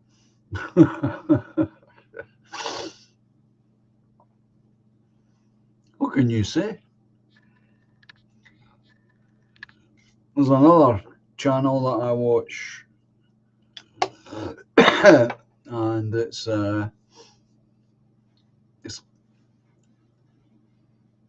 set of twins, not identical but twins, and they are also black.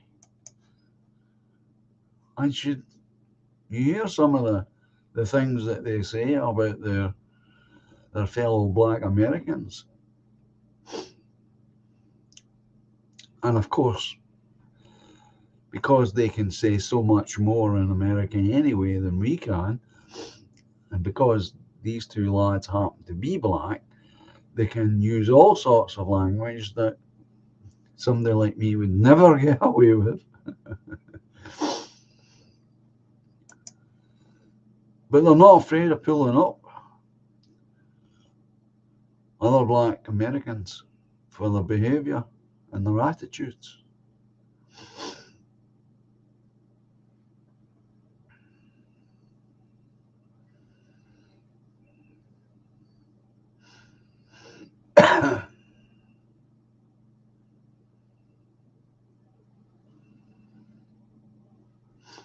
Well, there's a good idea from Skywalker. Take a few potatoes, roast them over the fire. Great fun. Great. Yeah, you do that with bread, of course, as well. That's how we used to make bread in the old days in my great-grandmother's house. A fork, a piece of Scottish plain bread, and you sat there in front of the fire until it It toasted both sides. You needed patience for that one, let me tell you.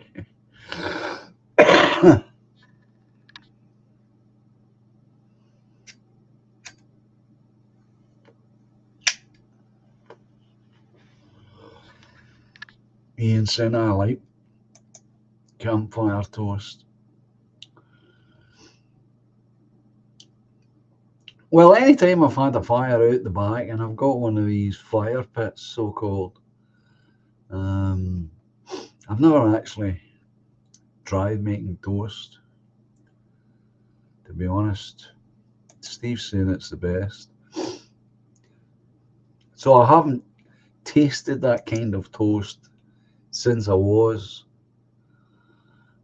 a young man, a young lad rather, not a young man, but a young lad, a boy, at my great-grandmother's house.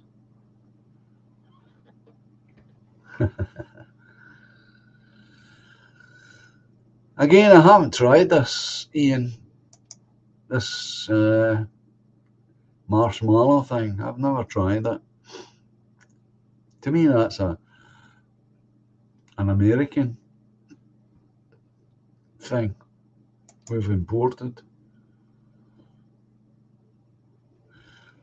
And I've never tried that either, Rory.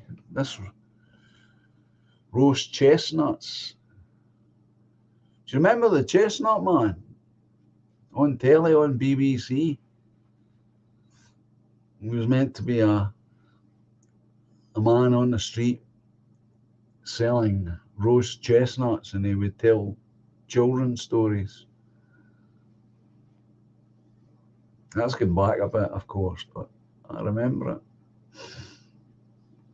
Very popular. But I ain't tried it myself.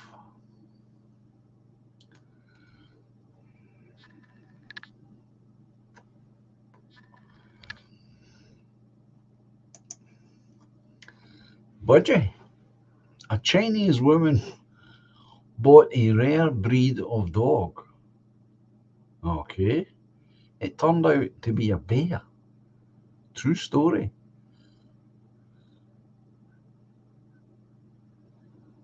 Well, I'm going to make an assumption that when this woman bought this bear, it must have been a cub. Somehow it must have looked like a little dog to her.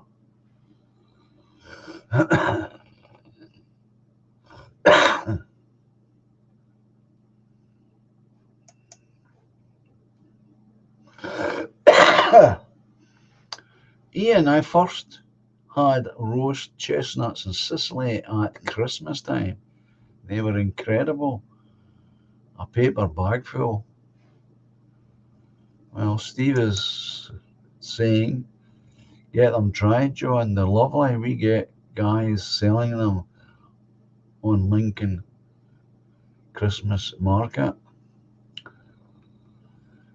No, I've never even seen anybody selling anything like that at all, not even in the past.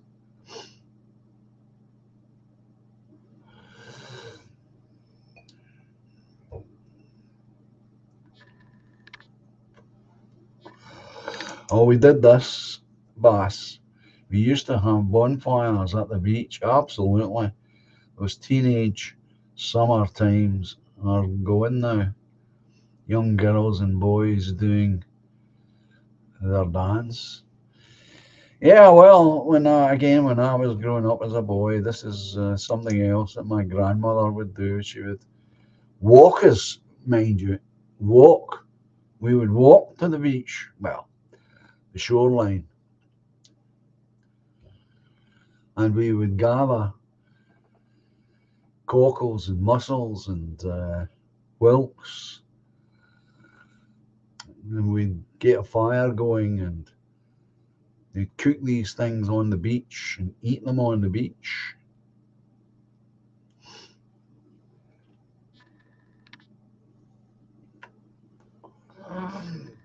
I've never tried any of these things.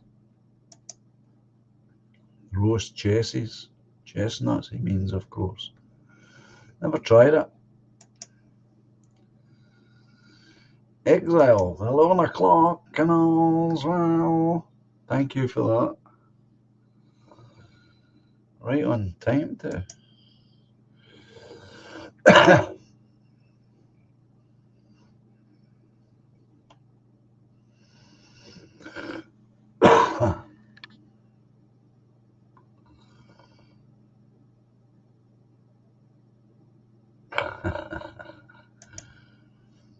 Rory, ding-a-ling. 11 o'clock alarm, time for bed. Your pet haggis is waiting for you. And bonfire night.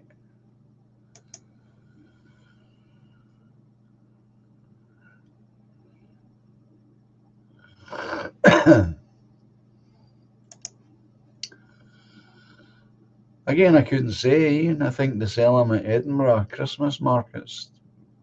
They probably do. I've never been through Edinburgh at that time of the year, to be honest about it.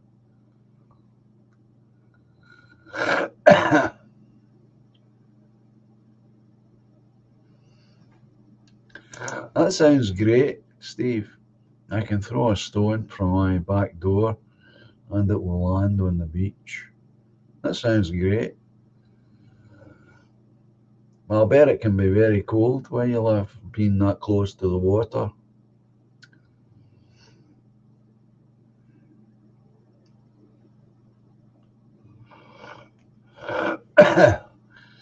You start with a 5-mile walk. Early start for me tomorrow. Starts with a 5-mile walk. Good God. I used to be able to walk like that. Used to be able to do it. I can't do it anymore. I miss walking. I do. I miss it a lot. I love living here. I'm not surprised. Trevelyan. She comes in with all these lovely little images of clocks, reminding me it's 11. Thank you, Trevelyan.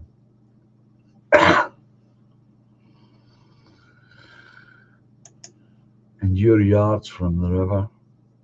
I used to be closer to the river than I am now, of course.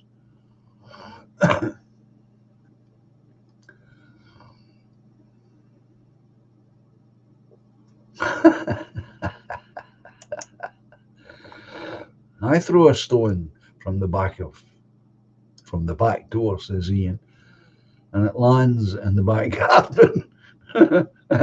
I'd be the same if I had a back door. I don't have a back door.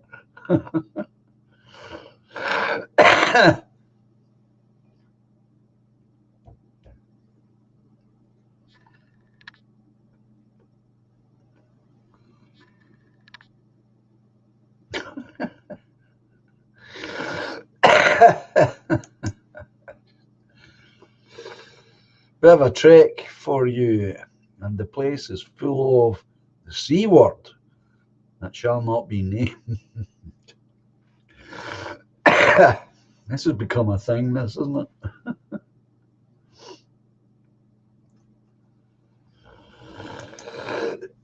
I think it's more of an English thing than it ever was a Scottish thing, to be honest, folks. Treble M is saying street markets used to sell bags of chestnuts.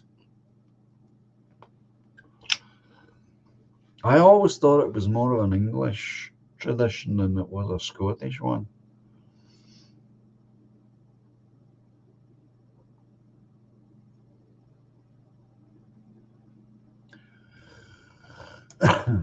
I like the sound of this. Linda, the river keeps me sane, and then the kookaburras laugh.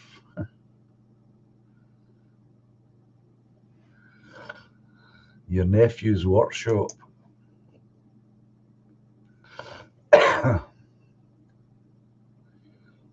Trees line the river, says Skywalker.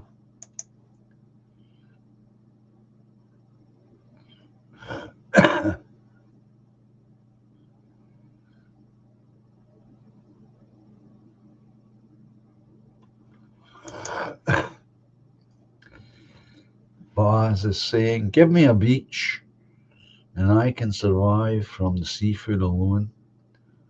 The youth now has no idea of what nature is, but they bitch about it, how bad we are to the planet.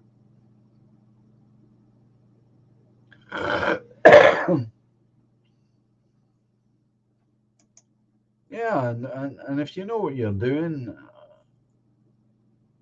you can actually eat seaweed as well if you know which seaweed. I tried it once, but I couldn't take to it.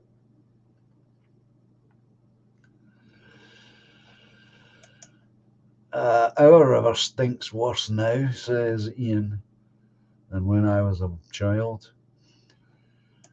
Well, the Clyde's going in the other direction, as far as I can tell.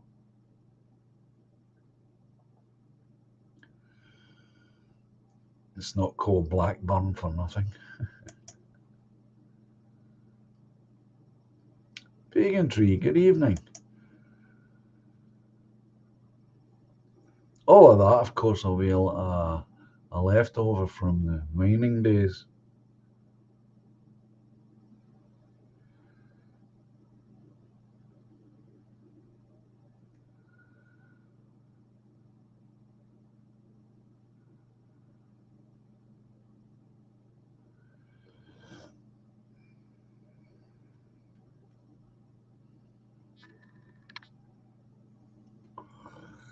Gosh, that's bringing back memories, Treble M. Linda, wee song, a lovely song called Kookaburra Sits in the Old Gum Tree. I remember that. Vaguely, but I remember it at school. Yeah. Kookaburra. Never ever knew what a kookaburra was. Never told you things like that. Just say, here's a song we're going to sing. Maybe they did, and I don't remember.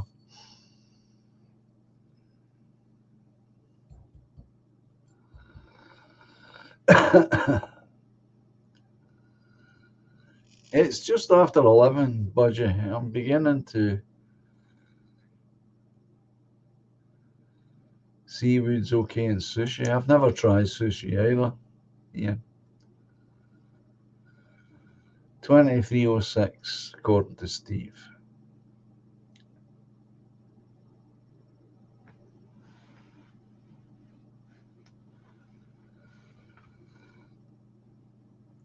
Some problems with my native tongue, says Bass.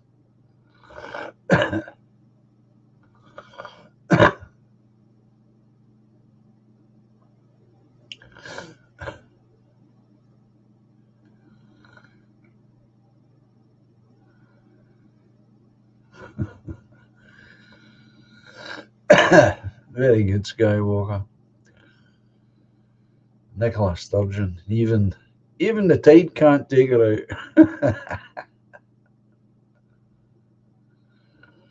You still have your old school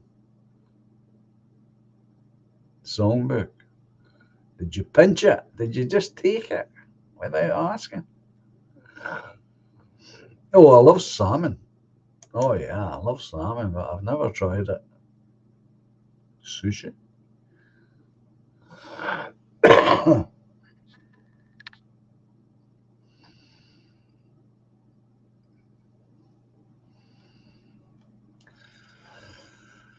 So I don't have any more videos for you at the moment.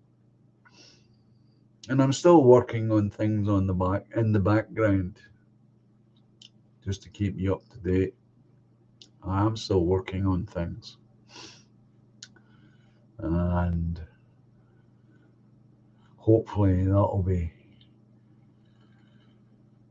finished soon.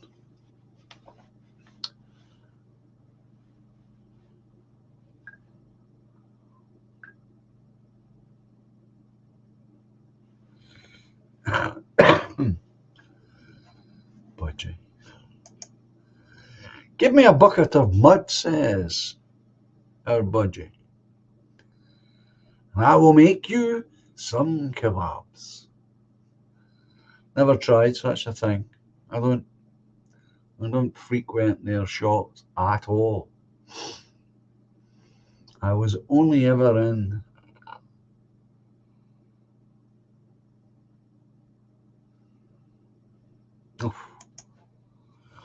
I love hot smoked salmon from Arbroath. Expensive though, in Alberta it is. Salmon's lovely. So is venison, of course. So is champagne, caviar. There I go again with all my expensive tastes.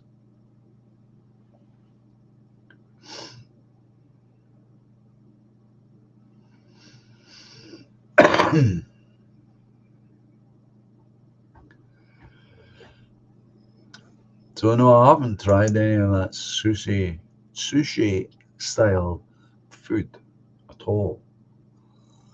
And I was only ever in an Indian restaurant once, a long time ago, way back in the late 60s, 68, 69, somewhere around there. And wasn't for me.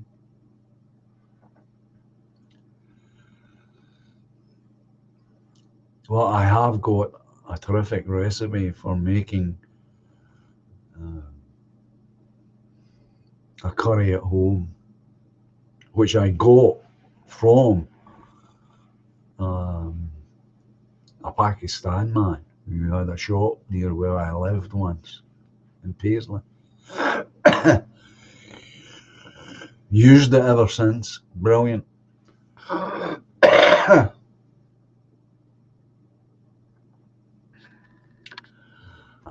Getting salmon up here can be quite straightforward.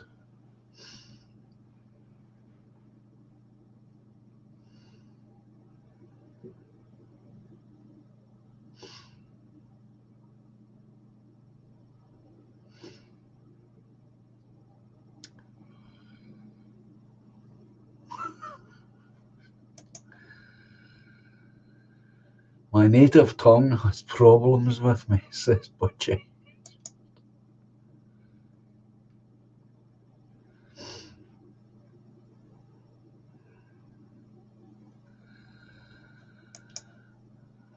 I would expect nothing less than expensive tastes from you, John, says Rory.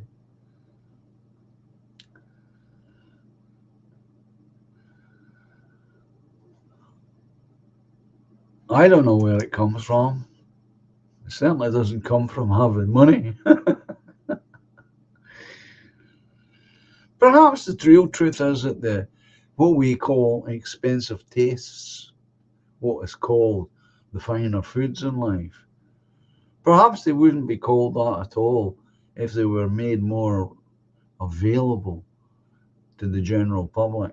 Perhaps the general public would also enjoy these foods if they had access to them.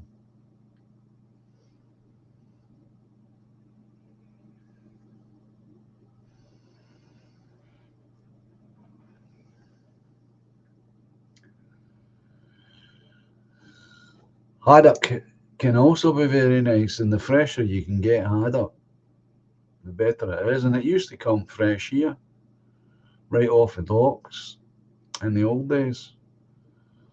Those days are long gone, of course.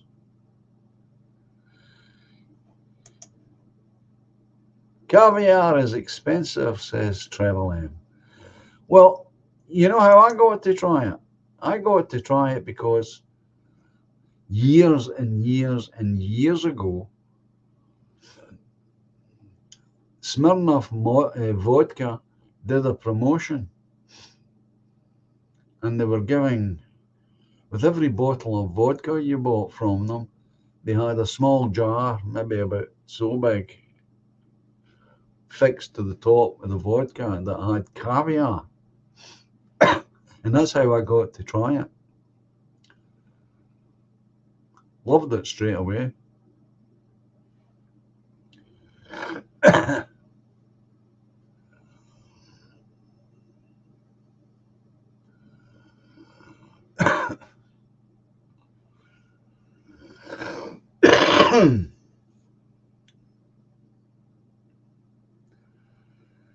So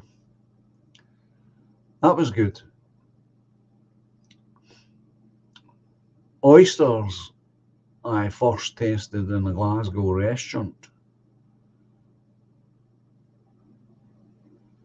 Oh, you get them fresh, do you? Well,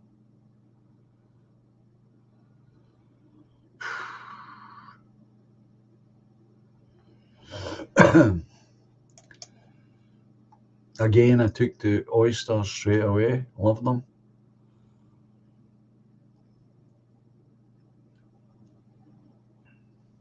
What else? That's oysters. That's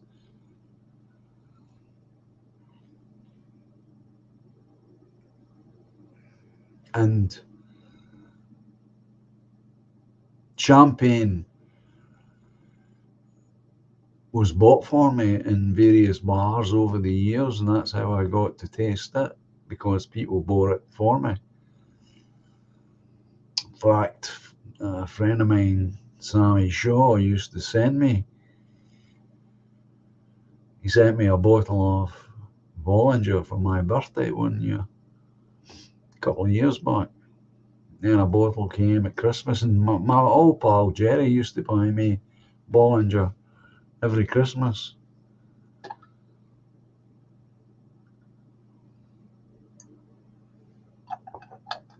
That's how I got to try it. Not because I bought it, because it was bought for me. Oops.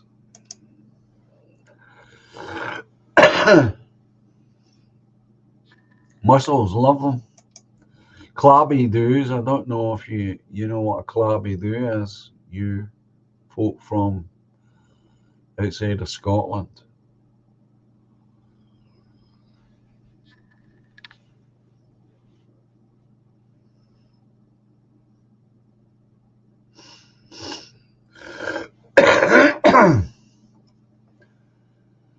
Rory, the virgin sturgeon needs no urging. That's why caviar is my dish. No reference to Nicola, by the way. No, you're talking about the fish itself, aren't you?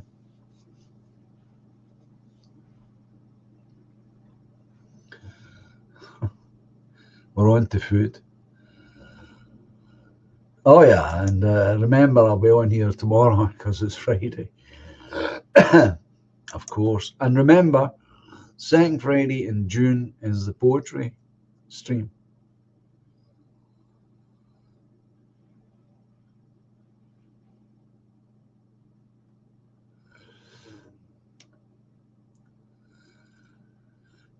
Never tried jelly. Well, I have. Yeah. Oh, no.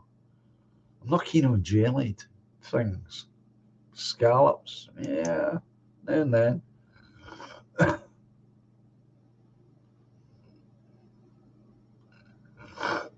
Now you're speaking. Boss. Oysters. Champagne. A wee lady and some lit candles. Nice music. Glowing fire. Candelabra. Discreet servants. I could go on.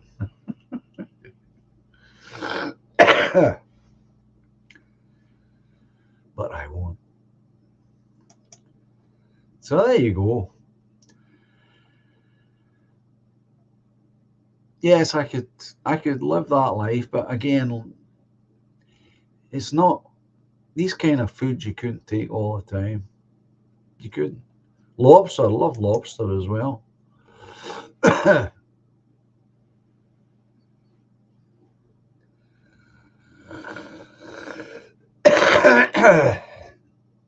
No, I don't like eels. Lobster, yeah, love it. Like crab as well.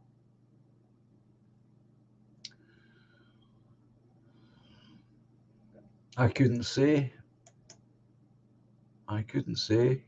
Bass. Smoked eel is Dutch. I couldn't say.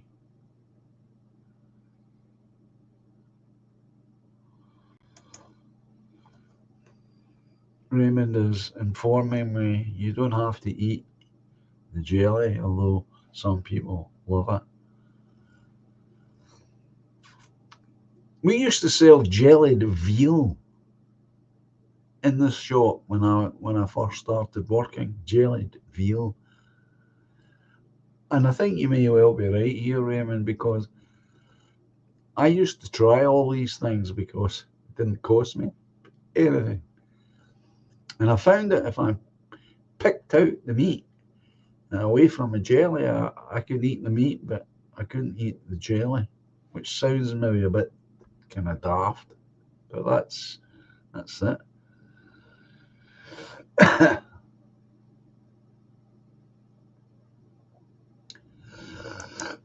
don't like pizza.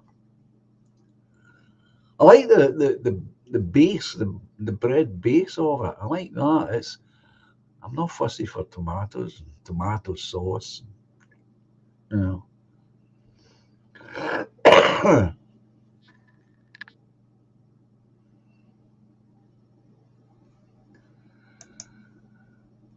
When I used to drive up to New England, says Rory, lobster was the cheapest thing on the menu. Amazing.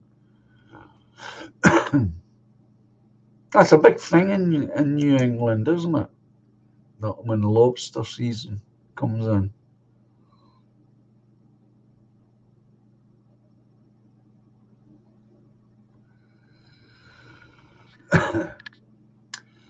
So anyway, we could go on and on and on, couldn't we?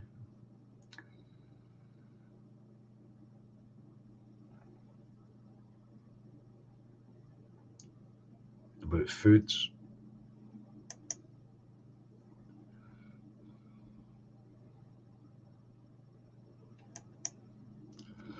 But I'll bring out the music for the goodbye. So yeah, I'll be here tomorrow night again, of course. It's nice having a visit from Scott's Armour. It's really nice to know that he's back with us again. Well, you take care, Ian. We'll speak soon. Sleep well, my friend. I'm sure that wee dog will be up beside you soon.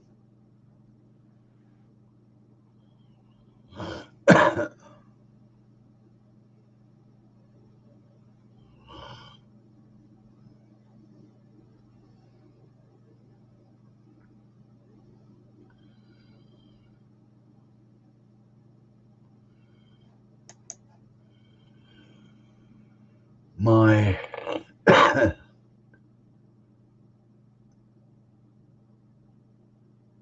I'm not sure what MST means, but we'll assume it means that he was a good friend of yours. Pete used to work on the local trawlers. He would bring me a lobster quite often for a couple of quid. Well, yeah, I like lobster, I must say. And I like crab.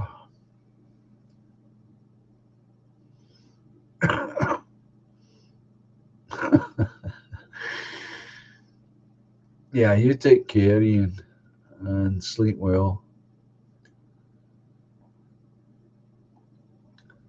And I'll get the music on. I don't think there's anything else to be telling you at this moment.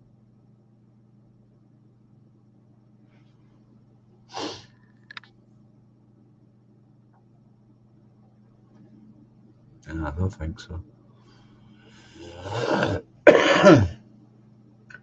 So anyway, I shall get out of the way and we'll get this music rolling. And as I always say, folks, adios, au revoir, cheerio, and until tomorrow night, Friday, 9 o'clock, stay safe, Have a good day. Have a good night's sleep. And I'll speak to you all soon. Thanks for coming here. Special thanks, of course, as always, to the moderators. And we'll see each other very soon. Enjoy the music. I'll get out of the way. Silently the snow falls, Oh, there's Robert. paints a winter scene, swiftly spreads the dark rim, hides a fading autumn green. Moonbeams brush the dark wood, conjure friendships dear to me. Lightly now the breeze flows, disturbing more than just the leaves. But life's much more than we can know. We are one small glow in the eternal flow. Patiently the love grows, lifts the weary heart. Gently now she holds me, melts two worlds once apart. Moonbeams brush the dark wood, usher dreams of you and me. Softly then the breeze blows, disturbing more than just the trees. All together now. But love's much more So much more than we can know. than we can ever possibly know. We are one small glow in the eternal flow. Melodies of long ago, songs of innocence, harmonies to soothe the soul, have some consequence. Moonbeams brush the dark wood, awakening joys of you and me. Silently the snow falls, bringing winter symphony. All together now. But we're much more than we can Than we can know. ever possibly know. We are one small glow But a very important goal. in the eternal flow. No wonder I have not ever tried that. But life's much more than we can know. We are one small glow in the eternal flow.